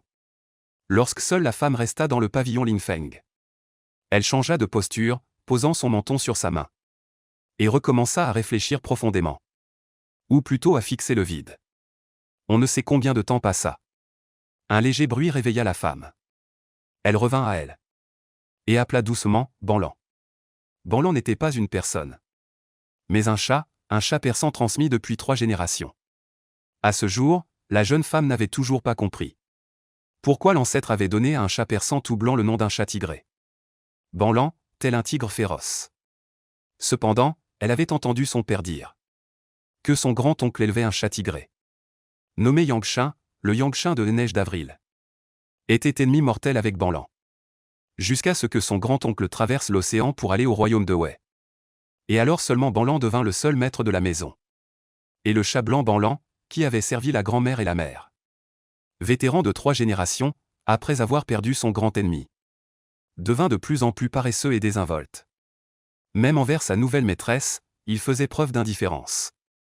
Véritable portrait d'un ministre arrogant et qui se prévaut de son ancienneté. Au point que de nombreuses servantes l'appelaient en secret le Seigneur Banlan. Peu après, une silhouette blanche sauta adroitement de la poutre, tombée directement à côté de la femme. Une paire d'yeux bleus scrute les alentours d'un air sombre, laissant transparaître une certaine nostalgie et tristesse humaine. Il y a 60 ans, c'était chez lui. Peut-être habitué au désert de la frontière où le vent cisaille comme un couteau. Arrivant pour la première fois dans un lieu prospère, Shubeyu était un peu désemparé et distrait. Ainsi, pendant les 3 premiers jours de son arrivée à Zhongdu, il errait sans but. Ce n'est qu'au 4e jour qu'il commença à réfléchir à comment s'établir à Zhongdu. Puis il découvrit avec tristesse qu'il ne possédait aucun talent particulier. Il lui était difficile de trouver un gagne-pain. La seule issue semblait être de s'enrôler dans l'armée. Cependant, Shubeyu était habitué à la liberté. S'il n'était vraiment pas à bout de ressources, il ne souhaitait pas rejoindre une armée contraignante. Heureusement, il avait encore 300 taels d'argent sur lui. Loin d'être dans une situation désespérée. Il n'était donc pas trop pressé. Après avoir trouvé une auberge pour s'installer temporairement, il décida d'aller d'abord au temple taoïste dans la ville de Zhongdu. À l'époque où l'empereur Taizu conquit le royaume, la voie taoïque avait fourni un grand effort. Ainsi, après que l'empereur Taizu eut consolidé le pouvoir, le statut de la voie taoïque s'éleva en conséquence. Non seulement elle fut établie comme religion d'État, mais même le maître de l'enseignement fut nommé maître national. Extrêmement glorieuse, la voie taoïque surpassa alors le confucianisme et le bouddhisme, devenant la première des 3 religions. Partout, on commença à construire massivement des temples taoïstes. Et les gens du peuple se convertirent également aux patriarches de la voie. Dans des endroits pauvres comme Xiaofangzhe et Dangxiazhe, il n'y avait pas de temple taoïste. Tout au plus quelques moines itinérants. Mais ce n'était pas comme à Zhongdu, l'une des 4 capitales du monde. Il y avait là le plus grand du nord-ouest. Et le meilleur temple taoïste, le temple Shonglong. Xu Beiyu était à moitié infidèle. Puisqu'il était venu à Zhongdu, il n'y avait aucune raison de ne pas aller voir le temple Shonglong. Le temple Shonglong est situé dans la ville intérieure. C'est aussi l'extrémité que les gens ordinaires peuvent atteindre. Plus haut se trouvent les résidences des puissants alignés en rangée. Gardés par des soldats en armure, les gens ordinaires ne peuvent y entrer. Quant au palais princier au point le plus élevé, on n'en voit qu'un contour flou. Visible mais inaccessible. Un carrosse noir passa rapidement devant le haut mur d'enceinte du temple Shonglong. 2 personnes se trouvaient dans le carrosse. Tous 2 portaient des robes de brocart noir. La différence était que l'un des robes était brodé d'un poisson volant. Tandis que l'autre, bien que portant aussi une robe de brocart de même style, manquait du motif du poisson volant. Ce qu'on appelle la robe du poisson volant a la forme d'une tête de dragon. Avec des ailes et une queue de poisson, la robe officielle brodée du motif du poisson volant est généralement appelée robe du poisson volant. Selon le système juridique de la Grande QI, seuls les fonctionnaires de rang supérieur ou égal au 3e grade peuvent porter la robe du poisson volant. De plus, il y a une règle non écrite dans les milieux officiels de la Grande QI. Le costume de poisson volant n'est porté que par les hauts fonctionnaires au sein de la garde secrète. Ainsi, l'identité de ces 2 personnes va de soi. Pour le monde mortel, la garde secrète est sans aucun doute un nom très terrifiant. Des hauts dignitaires et nobles. Aux simples citoyens, personne ne craint ce nom comme un tigre. Car la garde secrète est l'incarnation la plus directe de la volonté de l'empereur, avec le pouvoir et le devoir de surveiller tout l'empire. Bien que nominalement placée sous le commandement du bureau du grand commandant, en réalité, elle est directement sous l'autorité de l'empereur. Elle possède sa propre prison impériale, indépendante du ministère de la Justice et du Tribunal suprême, formant un système autonome. Le bureau de la garde secrète, se targuant de surveiller tout l'empire, en plus de la salle du Tigre Blanc installée dans la capitale impériale, a également des bureaux secondaires disséminés dans diverses régions. Chaque bureau secondaire a un commissaire général. Et sous le bureau, chaque préfecture a un inspecteur superviseur. Chaque commanderie a un inspecteur itinérant. Et chaque district a un inspecteur de surveillance. Dans la salle du Tigre Blanc, située dans la capitale impériale, se trouvaient 3 gouverneurs en fonction, qui géraient l'ensemble des affaires, étant surnommés en privé par le peuple les 3 attelages du bureau des gardes secrets. Nous sommes au début de la dynastie. Il n'y a pas de désordre dans l'attribution des titres honorifiques. En dehors des princes, ducs, marquis et comtes, les hauts fonctionnaires de premier rang étaient encore très précieux. À l'exception du Premier ministre et du grand commandant, entre autres rares personnes. Nul autre ne pouvait occuper un poste de premier rang. Même le commandant des gardes secrets n'était que de 2e rang principal. Seul le commandant en chef recevait spécialement le titre de premier rang adjoint. Le commandant adjoint était de 2e rang secondaire. Le conseiller commandant était de 3e rang principal. L'inspecteur général était de 3e rang secondaire. Bien que la capitale centrale ne soit qu'une seule ville, elle était équivalente au niveau d'une province. C'était également le cœur de l'ensemble des gardes secrets du Nord-Ouest. Puisque cet homme portait le costume à poisson volant, son identité était donc évidente. Il était précisément l'inspecteur général des gardes secrets de la capitale centrale.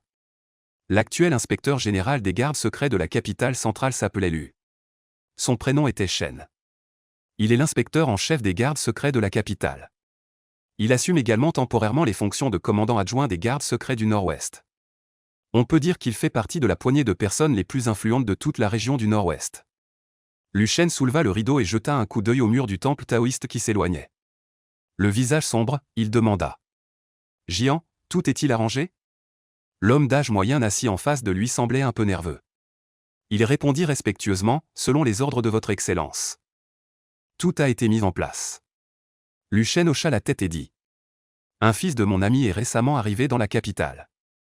Il se peut que je sois retenu tout à l'heure. C'est pourquoi je vous confie cette affaire. » L'homme d'âge moyen baissa les yeux et acquiesça d'une voix grave.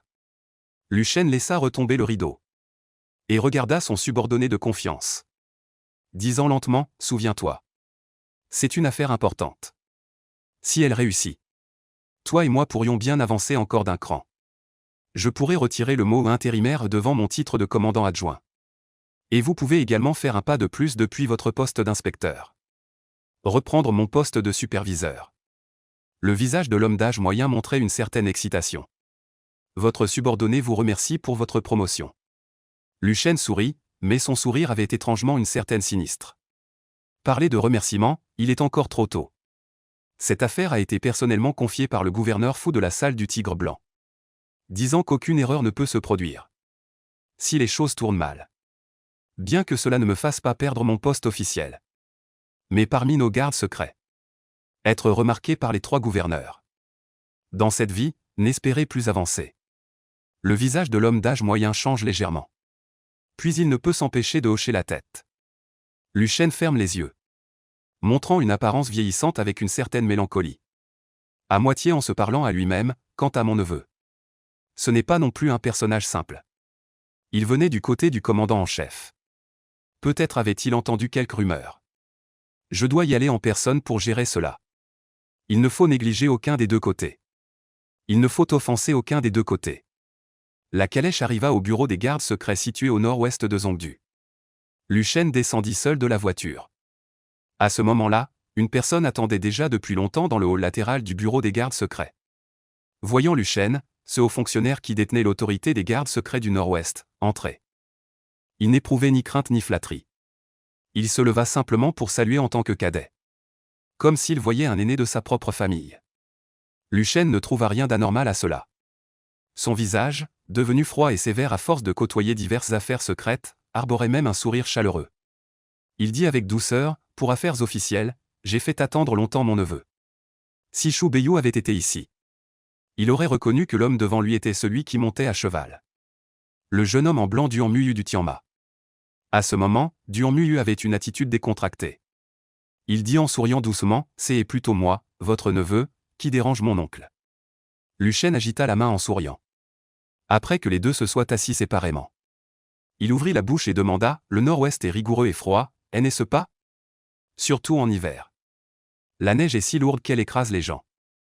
Mon neveu, qui délaisse le Jiangnan prospère, vient dans cette terre de sans bataille. Ce qui rend votre oncle un peu perplexe. Duan Mu lui dit en souriant avec indifférence.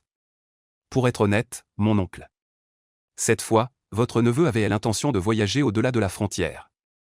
Mais avant de partir, mon père m'a donné quelques instructions. Me demandant de transmettre quelques mots à mon oncle. Et l'expression souriante de Lucien ne changea pas. Et il dit, mon neveu, veuillez parler. Après environ une grande demi-heure. Lucien raccompagna personnellement Duan Mu hors du bureau des gardes secrets. Le visage toujours orné d'un sourire doux. Jusqu'à ce que Duan Mu s'éloigne à cheval. Ces sourires qui ne laissaient rien paraître s'effacèrent lentement. Peut-être parce qu'il n'avait pas souri avec autant de chaleur depuis longtemps. L'expression de Lucien était un peu figée. Une femme vêtue d'une robe de brocart noir apparut silencieusement derrière Lucien. Murmura-t-elle, maître. Ces nobles jeunes gens venus de la capitale. En apparence respectueux et courtois. En réalité, ils ont les yeux plus hauts que le front. Au fond, ils ne daignent peut-être pas nous, gens de province. Cette faveur que vous leur avez accordée aujourd'hui. Il ne s'en souviendra peut-être pas un jour. Lucien plissa les yeux, le ton glacé. C'est bien raisonnable. Mais nous ne pouvons pas non plus passer toute notre vie dans cette région du Nord-Ouest. Il faudra bien retourner dans la capitale un jour. Puisqu'il faut y retourner, préparer le terrain à l'avance. Ne peut pas faire de mal. Le temple Chonglong est construit dans la ville intérieure. Suivant également le relief des montagnes. Plus on s'enfonce, plus les bâtiments. Plus le terrain occupé est élevé. Le point le plus profond et le plus haut est un pavillon de 9 étages. Pour symboliser la toute-puissance du fondateur du taoïsme. On y installe 10 000 lampes d'or. À chaque grande fête. Les moines en charge du temple allument toutes les lampes d'or. La lumière brille comme en plein jour. Le spectacle est grandiose comme celui des immortels. Tout le pavillon rayonne de lumière. Toute la ville de Zongdu peut voir ce spectacle magnifique. Comme un palais céleste. Un spectacle aussi éclatant. Si l'on n'a pas la chance de le voir. On ne peut pas dire que ce ne soit pas un grand regret. Le temple Chonglong est un temple bien classé au sein du taoïsme. Juste après le temple Xiao, siège ancestral de l'école taoïste. Le temple Qingjing de la capitale impériale. Le temple Ziron de Jiangdu. Le temple Teking de Kizu. Le temple Kingsu de l'Inxianfu. Pouvoir servir comme abbé dans ces temples. Tous sont des personnages influents au sein de la voie taoïste. Le maître du temple Shonglong, dont la renommée est relativement discrète. On sait seulement qu'il est d'une génération plus élevée que l'actuel maître suprême du taoïsme. Il compte parmi les rares survivants de l'ancienne génération. Il occupe une position vénérée dans la voie taoïste. Cependant, il y a peu de temps, le vieux maître n'a finalement pas résisté au passage du temps. Il a soudainement pris son envol en donnant une leçon à ses disciples. En raison de la soudaineté de l'événement. Même le saint des saints du taoïsme a été pris au dépourvu. Il n'y avait pas de candidat approprié pour succéder au poste de maître du temple Shonglong. Ainsi, le temple Shonglong est actuellement dans un état sans chef. Shu Beiyu n'a pas choisi d'aller au temple Shonglong avec la foule au petit matin. Mais il n'est arrivé qu'en fin d'après-midi, quand le soleil déclinait. On ne sait pour quelle raison. À ce moment-là, il n'y avait pas d'autres pèlerins dans le temple Shonglong. Le vaste temple était silencieux. Shu Beiyu trouva cela un peu étrange. Mais elle n'y prêta pas trop attention. Pensant simplement que le temple Shonglong à la tombée du soir était ainsi. Shu Beiyu franchit la porte du temple Shonglong. Sans saluer les statues des immortels taoïstes des âges passés. Se contentant de se promener un peu partout. Malheureusement, de nombreux endroits étaient interdits aux visiteurs. Par exemple, le pavillon à 9 étages aux 10 000 lanternes dorées en faisait partie. Sans parler des un homme du commun comme Shu Beiyu. Même le gouverneur des une province ne pouvait y mettre un pied. Après avoir visité les quelques endroits accessibles, il se rendit enfin à la salle principale, où était vénérée une statue assise du fondateur du taoïsme. À ce moment, le ciel s'assombrissait. Les lanternes étaient déjà allumées dans la salle. On voyait la statue du fondateur, vêtue d'une robe taoïste aux cheveux blancs, tenant un chasse-mouche dans la main droite, mais à la différence des statues du fondateur dans des autres temples taoïstes. La statue du fondateur du temple Shonglong avait un dragon doré enroulé autour de la main gauche. Depuis les temps anciens, l'empereur est appelé le vrai dragon céleste. Le dragon symbolise l'empereur. Cet acte de l'école taoïste place clairement l'empereur sous l'ancêtre taoïste. Ce qui a naturellement attiré de nombreuses critiques virulentes. De nombreux ministres de la cour ont exigé que l'école taoïste modifie cette statue de l'ancêtre taoïste. Cependant, l'école taoïste est restée indifférente à tout cela.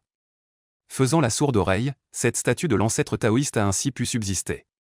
Shu Beiyu s'est incliné devant l'ancêtre taoïste. Il s'apprêtait à faire demi-tour et à partir. Mais il est entré en collision par inadvertance avec une autre personne. Shu Beiyu a reculé d'un demi-pas pour stabiliser sa posture. Levant les yeux, il aperçut une beauté vêtue d'une robe taoïste. D'un âge à peu près similaire à celui de Shu Beiyu. Une silhouette menue, plus petite que Shu Beiyu d'une tête. Un visage délicat à l'apparence de poupée de porcelaine. À ce moment, en raison d'une course précipitée, son visage portait une rougeur charmante. Shu Beiyu, ce jeune homme naïf et inexpérimenté, sentit un parfum léger pénétrer ses narines. Son cœur fit un bond soudain. La petite nonne leva la tête et jeta un coup d'œil timide à Shu Beiyu. Après avoir croisé le regard de Shu Beiyu, elle baissa rapidement la tête. Il y eut entre eux un moment de silence gêné. Finalement, ce fut Shu Beiyu qui rompit le silence en premier. « Tu vas bien ?» Le visage de la petite nonne montra une rougeur timide. Elle ne répondit pas, se contentant de secouer la tête. Shu Beiyu, sans savoir pourquoi, pensa soudain à la femme qu'il avait rencontrée peu de temps auparavant, montant le cheval Salusi. Il semblait que, quoi qu'il arrive, elle conservait toujours une expression imperturbable, même face à l'effondrement du montagne. Un contraste frappant avec la petite nonne devant lui. Elles étaient comme deux fleurs complètement différentes. L'une était une pivoine majestueuse dominant toutes les autres fleurs. L'autre une sensitive modeste et discrète. Chacun a ses propres caractéristiques, chacun a ses propres mérites. Chacun a son propre charme et sa propre saveur. Shu Beiyu s'éclaircit la gorge. Demanda, « Êtes-vous une personne du temple Shonglong, mademoiselle ?» Elle hésita un instant. Puis hocha la tête. Shu Beiyu sourit. Imitant les lettrés, il joignit les mains et salua en disant « Je m'appelle Shu Beiyu, Shu avec le double de l'homme. Bei pour le nord-ouest, Yu pour l'étude itinérante. » La petite nonne taoïste sembla encore plus hésitante. Après une brève lutte intérieure, elle répondit avec le salut taoïste. Puis dit doucement. Mon nom de voix est Ziyin, et je cultive actuellement au temple Shonglong. Shu Beiyu était sur le point de parler. Lorsque les lumières dans le hall principal s'assombrirent brusquement. Une intention meurtrière surgit soudainement. L'instant d'après, Shu Beiyu se redressa brusquement et tira la petite nonne derrière lui d'un seul geste. Tandis que derrière lui, Tianlan Kangran dégainait. Il a poignardé l'intrus malveillant qui s'apprêtait à s'en prendre à la jeune nonne taoïste. Cet intrus malveillant portait une robe de brocart noire à manches étroites et à long col. Sa ceinture était ornée d'une boucle de tête de tigre noire. Il chaussait des bottes officielles à semelles blanches et à dessus noir. Dans sa main, il tenait une épée au dos épais et au tranchant fin. Le dos de l'épée était droit, la lame légèrement courbée. L'épée mesurait 3 pieds de long, la poignée 6 pouces. Elle pesait 9 livres et 9 onces, c'était la célèbre épée brodée au printemps. Les experts de la garde obscure, tout le monde sait que la robe de poisson volant et l'épée brodée au printemps sont l'équipement standard de la garde obscure. Mais la plupart des gens ignorent que la robe de poisson volant ne peut être portée que par les officiers de rang 3 ou plus. Et l'épée brodée au printemps ne peut être portée que par les experts de force de combat de rang 3 ou plus. L'épée brodée au printemps et Tianlan s'entrechoquèrent avec un son clair. Un son cristallin résonna. Shu Beiyu, tenant Tianlan, recula pour mieux avancer. Il fit un pas en avant. La lumière de l'épée brillait, s'entrelaçant comme une toile. Mais le Jian San, qui tuait les soldats Yin avec une force irrésistible, n'était qu'une façade devant ce garde secret expert. On vit que le Xu Shin Dao utilisait complètement la force pour briser la ruse. En quelques coups, il trancha le filet d'épée. Puis il fonça directement sur le visage de Shu Beiyu. C'est à ce moment-là, à l'extérieur de la salle principale. Des groupes de gardes secrets vêtus de robes de brocart noir entraient en ordre dans le temple Chonglong en escaladant les murs de tous côtés. Avec des sabres à la ceinture et des arbalètes lourdes dans les mains. Après avoir atterri, ils commencèrent à appuyer sur la détente. Avec des bourdonnements retentissants. Les carreaux d'arbalète volèrent dans toutes les directions. Comme le vent d'automne balayant les feuilles mortes. Ils commencèrent un massacre sanglant contre les taoïstes du temple Chonglong. Plusieurs taoïstes de garde eurent la tête transpercée par les carreaux d'arbalète presque immédiatement. Sans même pousser un cri. Seulement des bruits sourds après être tombés. Dans quelques pièces, on venait d'allumer les lampes. Immédiatement, des carreaux d'arbalète ont été déversés. Tuant le maître de la maison.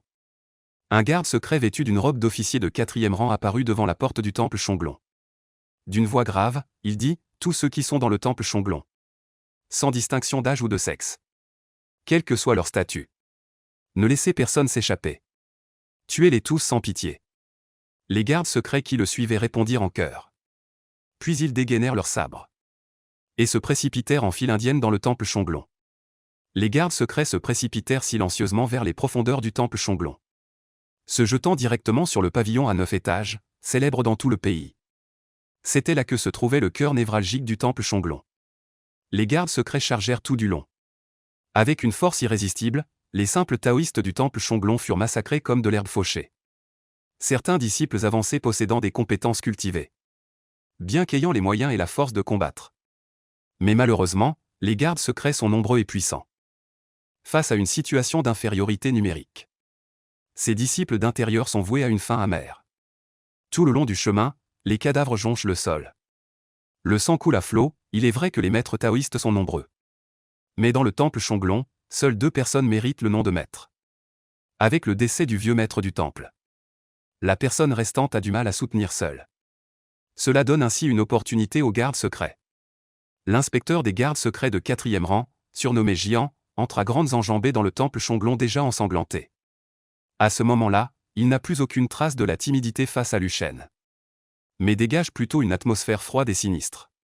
Son expression sombre fait facilement penser à un serpent venimeux à l'affût. Il plisse les yeux en regardant le pavillon à 9 étages visible au loin. Ses doigts caressent doucement le manche du sabre brodé à sa ceinture. Il suffit d'éliminer tous les taoïstes du temple Chonglong. Ensuite, une équipe de gardes secrets se fera passer pour les taoïstes du temple Chonglong et prendra le contrôle des lieux. Puis on révélera que les taoïstes du temple Chonglong utilisaient les organes d'enfants comme ingrédients pour fabriquer des élixirs. Par coïncidence, de nombreuses familles de la capitale ont récemment perdu leurs enfants.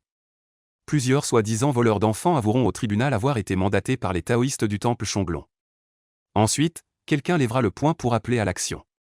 On assistera à une scène où les habitants encerclent le temple taoïste. Finalement, on découvrira naturellement les corps des enfants dans le temple. Le reste, les gardes secrets n'auront plus besoin d'intervenir. Les citoyens en colère les aideront à effacer toute trace du temple Chonglong. Il ne restera plus rien. Même si la voix taoïste sait que c'est injuste, que peut-elle faire? Ceux qui ont tué, ceux qui ont brûlé le temple. Ce n'est pas le bureau des gardes secrets. Mais ce sont les habitants de la capitale centrale. À la tombée de la nuit, sous le ciel d'encre bleu-noir, les lumières du temple taoïste sont à peine visibles. De nombreuses ombres noires s'agitent parmi elles. Un vieux prêtre taoïste sort lentement par la porte principale du premier étage du pavillon à 9 étages, tenant un chasse-mouche en jade blanc et fil d'argent. Avec une expression grave, c'est le prêtre Kinji, le plus grand expert du temple Shonglong après la mort en méditation du vieil abbé. Le vieux prêtre leva les yeux vers le ciel nocturne au-dessus de lui. Sans lune ni étoile, c'était un ciel couvert de nuages sombres. L'instant d'après, une série de bruits de mécanismes serrés retentit. Près d'une centaine de carreaux d'arbalète sont tirés tous ensemble vers le vieux prêtre. Le prêtre Kinji ne change pas d'expression. D'un simple geste, il enroule sa manche. Les carreaux volant dans le ciel sont comme des oiseaux fatigués retournant à la forêt. Tous sont recueillis dans sa manche. Puis il agite à nouveau sa manche. Les carreaux dans sa manche repartent en sens inverse, exactement comme ils sont venus. En un instant, ils ont transformé plus d'une douzaine de gardes sombres qui n'avaient pas eu le temps d'esquiver en hérissons de flèches. 5 guerriers en armure noire, entièrement cuirassés, émergèrent à grands pas de l'obscurité. Seuls leurs yeux étaient visibles. Comme 2 points écarlates. Tenant des lances de fer à 2 mains, le moine feuille verte regarda ces 5 guerriers. L'expression sur son visage se transforma en surprise. Marmonnant, même les gardes intérieurs ont été déployés. On dirait que Lu Shen est vraiment déterminé à exterminer tout le monastère de Shonglong cette fois-ci. Les soi-disant gardes intérieurs, également appelés gardes de la cour du palais. C'est-à-dire les experts de la cour intérieure dont parle le peuple. Ils sont les plus grands maîtres au sommet de la puissance militaire du royaume. Le nombre total est d'environ 500 personnes. Parmi eux, il y a plus de 20 gardes intérieurs de première classe. Plus d'une centaine de gardes intérieurs de deuxième classe. Le reste sont des gardes intérieurs de troisième classe. En temps normal, ils ont la responsabilité de protéger l'empereur et le palais impérial. Ils sont sous le commandement du bureau des gardes sombres. Mais sans l'ordre écrit de l'empereur. Même les 3 gouverneurs du bureau des gardes secrets n'osent pas agir à la légère. Lu Shen n'est qu'un commissaire suppléant du gouverneur. Il est loin d'être qualifié pour déployer les gardes intérieurs. Ces 5 gardes intérieurs de deuxième classe ont été personnellement envoyés par le gouverneur Fu, l'un des 3 dirigeants du bureau des gardes secrets, dans le but de faire face au taoïste Kinji. Le taoïste Kinji est d'une force exceptionnelle. Selon la classification des royaumes du monde mortel, il se trouve au royaume de première classe. Cependant, ces 5 gardes intérieurs de deuxième classe ne sont pas des adversaires médiocres. Chacun possède une cultivation de deuxième classe. De plus, ils sont équipés d'armures mystiques talismaniques que les armes ordinaires ne peuvent même pas égratigner. Ainsi, 5 experts de deuxième classe affrontent un expert de première classe. Il est encore incertain lequel l'emportera. Les 5 soldats en armure forment un cercle. 5 lances dressées comme une forêt. Ils avancent à grands pas vers le taoïste Kinji. Le vieux taoïste ricane froidement. Il balaie son chasse-mouche. Les fils d'argent sur le chasse-mouche s'allongent au vent. En un instant, il s'étendait sur plusieurs dizaines de mètres, se déployant vers les 5 gardes intérieurs. Les 5 gardes intérieurs ne furent ni surpris ni déconcertés. On vit le garde en tête pousser un cri léger. Les 2 gardes situés sur les ailes de la formation circulaire accélérèrent brusquement. Les 2 lances de fer dans leurs mains tels 2 dragons malfaisants. Les ombres des lances couvraient le ciel, impénétrables comme l'eau, repoussant les fils d'argent à 3 pieds de distance. Les 3 gardes restants profitèrent de l'occasion pour s'approcher de Kinji. Les 3 frappèrent ensemble de leurs lances. Simple et direct, sans aucun artifice. Manifestement issu de l'art de tuer militaire. Et après des années de combat et d'entraînement, ils étaient devenus presque imparables dans le domaine de second rang. Les 3 lances se muèrent en une traînée rapide et incessante, surpassant même la pluie, produisant un bruit strident et violent. Même le sol pavé de dalles de pierre bleue était strié de fines entailles creusées par le vent des 3 lances. Le taoïste Kinji, assiégé par 3 hommes, ne cessait de faire varier ses pas. Tout son corps semblait se promener tranquillement parmi les ombres des lances. Il esquivait toujours les lances qui le transperçaient à un cheveu près. En même temps, sa main gauche libre formait sans cesse des sauts, dans l'intention d'ouvrir le grand cercle de l'édifice de 9 étages derrière lui. Comme on dit, qui se défend longtemps finit par perdre. Bien que la cultivation des 5 gardes intérieurs soit inférieure à la sienne. Mais grâce à leur union et à leur effort conjoint. En agissant méthodiquement et en traînant jusqu'à la fin. Le premier à s'épuiser sera certainement le taoïste Kinji. Et il n'avait pas prévu que les gardes secrets agiraient ainsi.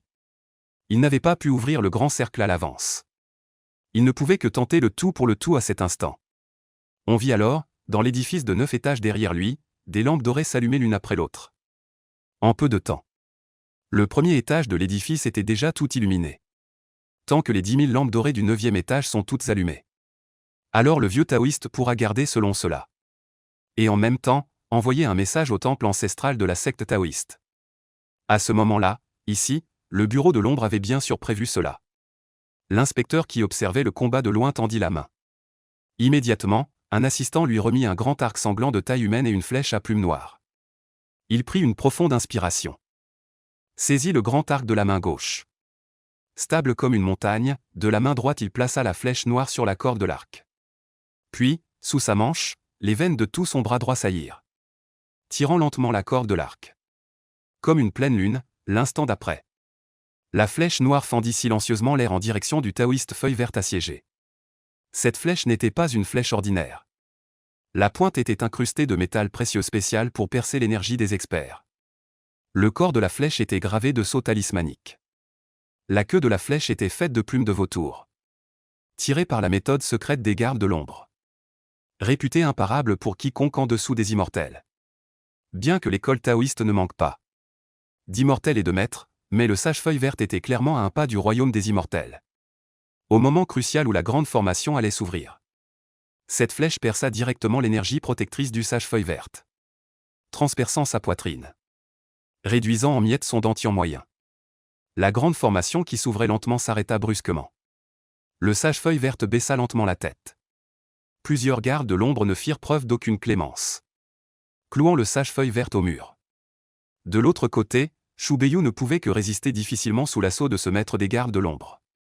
Shu Beiyu, en ce moment, n'était au mieux qu'au 6e rang environ. Faisant face à un maître des gardes de l'ombre de 3 rangs supérieurs à lui. Bien qu'il ait déchaîné une puissance de combat féroce comparable au 4e rang. Mais lui, qui n'avait appris qu'un peu de la surface de l'art du vieillard porte-épée, ne parvenait toujours pas à menacer ce garde sombre chevronné, vétéran de nombreux combats. Si ce n'était que l'épée Tianlan générait d'elle-même un souffle d'épée. Blessant quiconque la touchait, ce qui rendait ce garde sombre extrêmement prudent.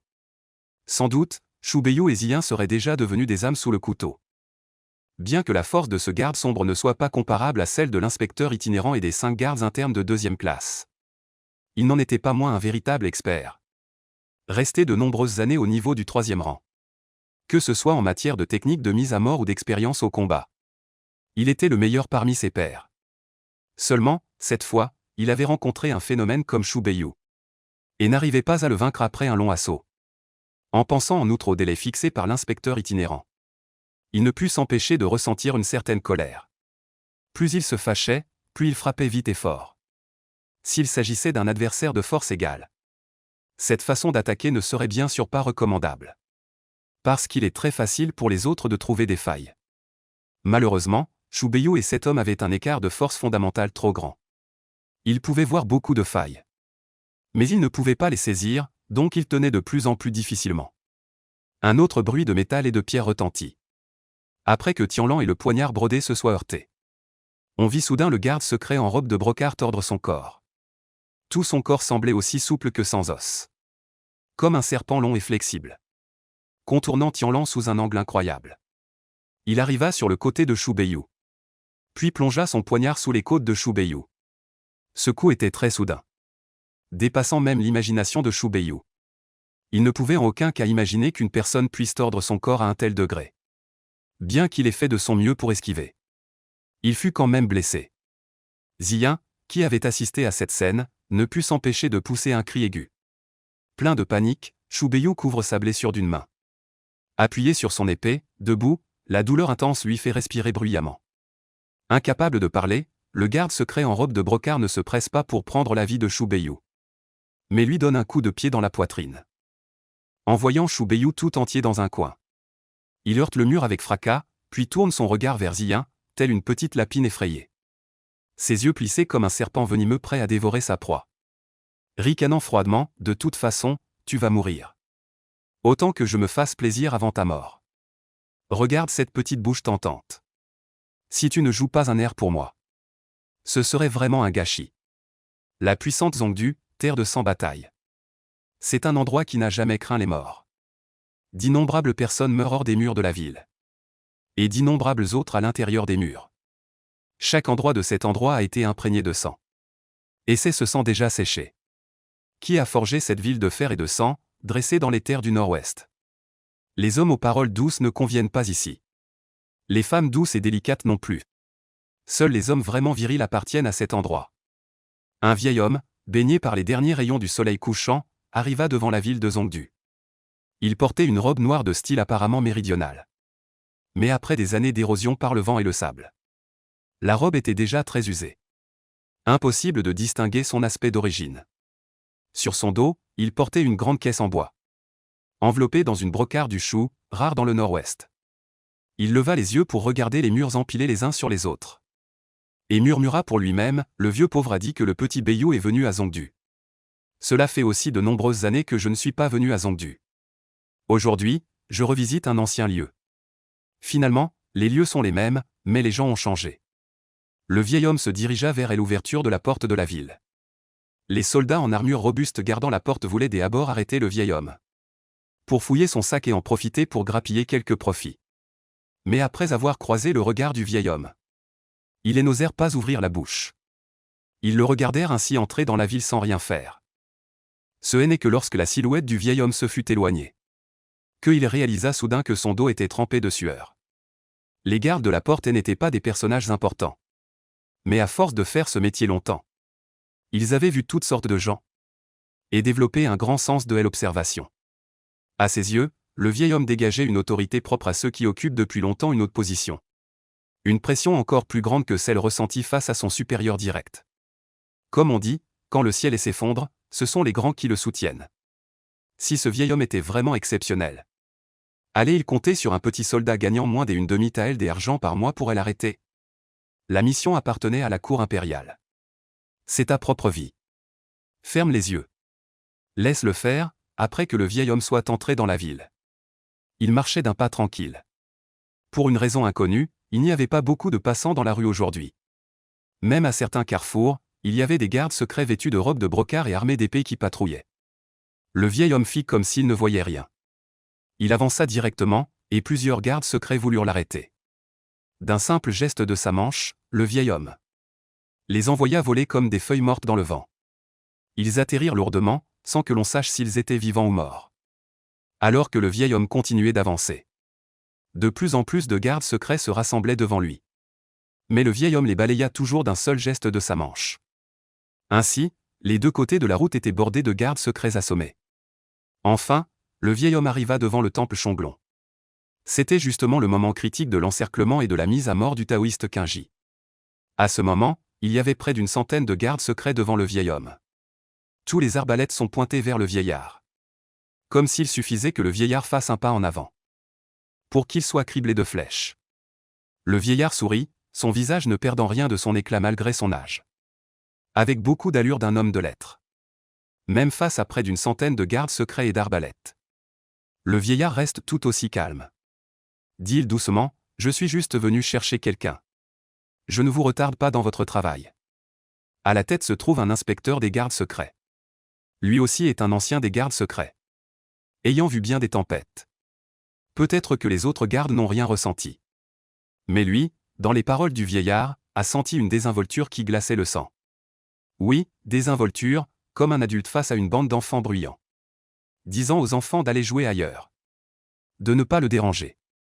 Très désinvolte, et cela montre que le vieillard a assez d'assurance pour ne pas se soucier de ses près d'une centaine d'arbalètes. Serait-ce un expert? Cette pensée vint à l'esprit de l'inspecteur. Il leva la main, sans se presser de donner l'ordre aux gardes de tirer. Mais dit d'une voix grave, les gardes agissent. Veuillez vous arrêter, visiteur, ou attendez que le supérieur vienne. Pour en discuter, mais je ne peux pas attendre. Le vieil homme dit calmement. Sa voix était douce et légère. Comme s'il se remémorait le passé avec un vieil ami. On ne voyait aucune trace de l'urgence d'être face à un ennemi redoutable. L'inspecteur ne dit plus rien. Il laissa simplement retomber lourdement la main qu'il avait levée. En un instant, une pluie dense de carreaux d'arbalète fut décochée sur le vieil homme. Presque au même moment, le vieil homme agita ses deux manches. Tous les gardes sentirent un grand vent les frapper au visage. Ils durent plisser les yeux. Lorsqu'ils rouvrirent les yeux, le vieil homme avait disparu. Il n'y avait que des carreaux d'arbalète éparpillés sur le sol, dispersés par le vent. De l'autre côté, cet agent secret dont la force était supérieure au troisième rang s'apprêtait à dénouer sa ceinture. Pour savourer le plus grand plaisir du monde. Shu Beiyu s'appuyait contre le mur. Tianlan se trouvait non loin de sa main droite. Mais il sentait que sa colonne vertébrale allait se briser. Au moindre mouvement, une douleur perçante. Ziyin était déjà livide à ce moment. Assise par terre, elle reculait en vain. L'agent secret dénoua enfin la boucle à tête de tigre à sa taille. Son sourire perdit un peu de son aspect sinistre. Et gagna une touche de lubricité. Jeune homme, il faut savoir pardonner. Tu n'es qu'une affaire de baisser la tête. Ne sois pas civil, fit soudain une voix calme et âgée. Avec un peu de mépris et de dédain. Comme un maître d'école faisant la leçon. L'agent secret sursauta. Oubliant la belle jeune fille si proche. D'une main vide, il attrapa le poignard brodé printanier et le remit dans sa paume. Puis son regard se tourna rapidement vers la direction du bruit. Il vit un vieillard portant une boîte à épée entrer dans la salle. Les pupilles des gardes secrets se contractèrent brusquement. Son expérience de nombreuses années de combat lui disait que cet intrus était un maître. Et même un très grand maître, difficile à affronter. Dans le monde des arts martiaux, on redoutait surtout 4 types de personnes. Les vieillards, les femmes, les moines et les taoïstes. Les enfants, Shu Beiyu, à moitié mort, resta figé. Il n'avait manifestement pas prévu que la personne devant lui apparaîtrait ici et maintenant. Puis un coin de son cœur, tendre, fut touché. Bredouillant sans mots, oubliant sa douleur. Il sourit grandement et dit, « Maître. Vous êtes venu ? Le nom du bureau des gardes secrets. Vous devez sûrement le connaître. Si vous entravez les affaires officielles. Ne vous plaignez pas si, à l'avenir, cela se termine sans répit. » Ce garde secret de 3e rang a bien vu que le vieil homme n'était pas une personne ordinaire. Mais il n'avait pas peur, car derrière lui se trouvait tout le bureau des gardes secrets. Et derrière le bureau des gardes secrets se trouvait Sa Majesté l'Empereur, qui possédait ce magnifique pays. Et alors ? L'expression du vieil homme ne changea pas du tout. Dit-il calmement, la famille Xiao. Est-ce si impressionnant ? Le garde secret fut d'abord stupéfait. Puis comme s'il avait entendu la plus grande plaisanterie. Il montra le vieil homme du doigt et éclata de rire. Aujourd'hui, même un vieux paysan illettré sait que Sa Majesté l'Empereur actuel porte le nom de Xiao. Le nom Xiao est le nom de famille impériale. Tout l'empire appartient à la famille Xiao.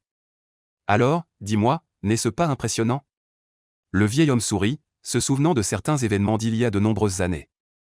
Puis il soupira un peu sur les aléas de la vie. Ceux d'autrefois ont accédé au trône impérial. Tandis que je me suis retrouvé aéré sans foyer.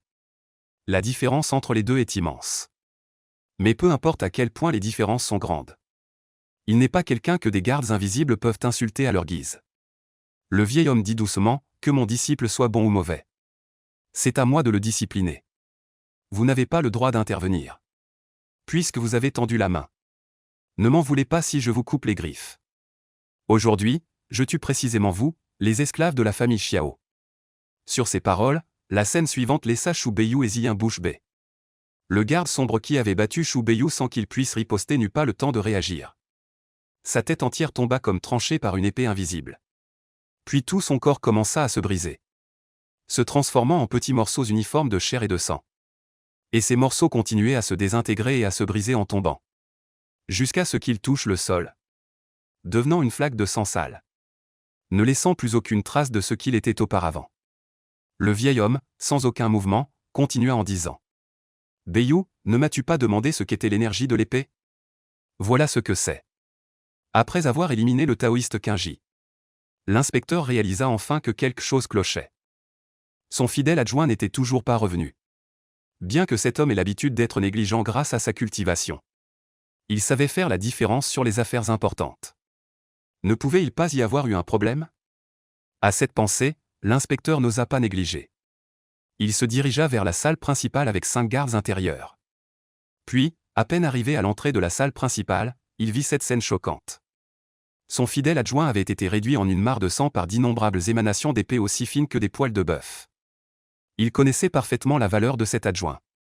Il en était le plus conscient. C'était un véritable cultivateur de 3e rang au sommet. Il avait une très riche expérience des combats.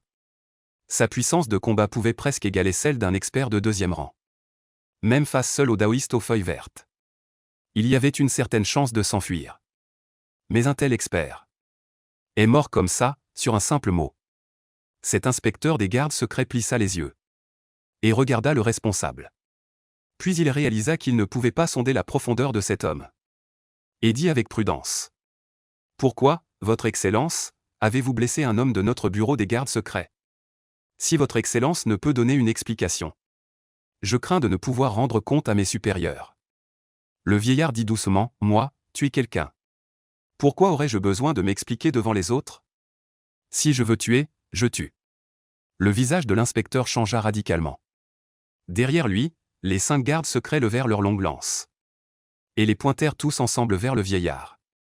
Le vieillard dit calmement, « L'épée verte dans ma main a peu bu de sang. Chaque nuit, je peine à dormir, souvent dans la solitude. » L'inspecteur ne put finalement plus se contenir. Il poussa du pied et recula rapidement. En même temps, les 5 gardes intérieurs derrière lui avançaient côte à côte. 5 lances de fer, comme une forêt infranchissable. Le vieil homme regarda ces 5 gardes intérieurs, levant simplement la main, puis la déplaçant lentement horizontalement devant lui.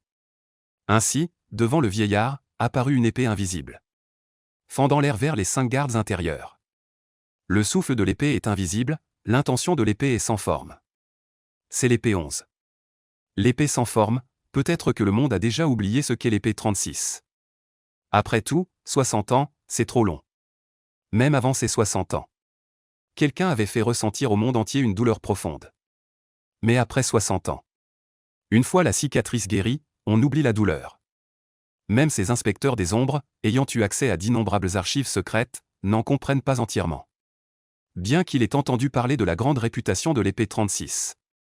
Il n'a jamais eu l'occasion de la voir de ses propres yeux. Aujourd'hui, le vieillard veut faire réapparaître l'épée 36 dans le monde. Quant aux 3 coups d'épée de Shu Beiyu, ce n'est que de la superficialité. Seuls ceux qui sont en jeu peuvent réaliser à quel point ce coup du vieillard est terrifiant. Il a directement ignoré les multiples obstacles des 5 lances de fer. Puis a traversé l'armure noire que ni épée ni lance ne pouvaient entamer. Et a frappé directement les 5 gardes intérieurs. L'instant d'après, on a vu le torse entier des 5 gardes intérieurs, tous de rang 2, s'envoler. Tandis que le bas de leur corps restait debout en position de fente sur le sol. Les lances de fer dans leurs mains. Les armures noires sur eux, sans la moindre égratignure. Mais leur corps avait déjà été tranché en 2.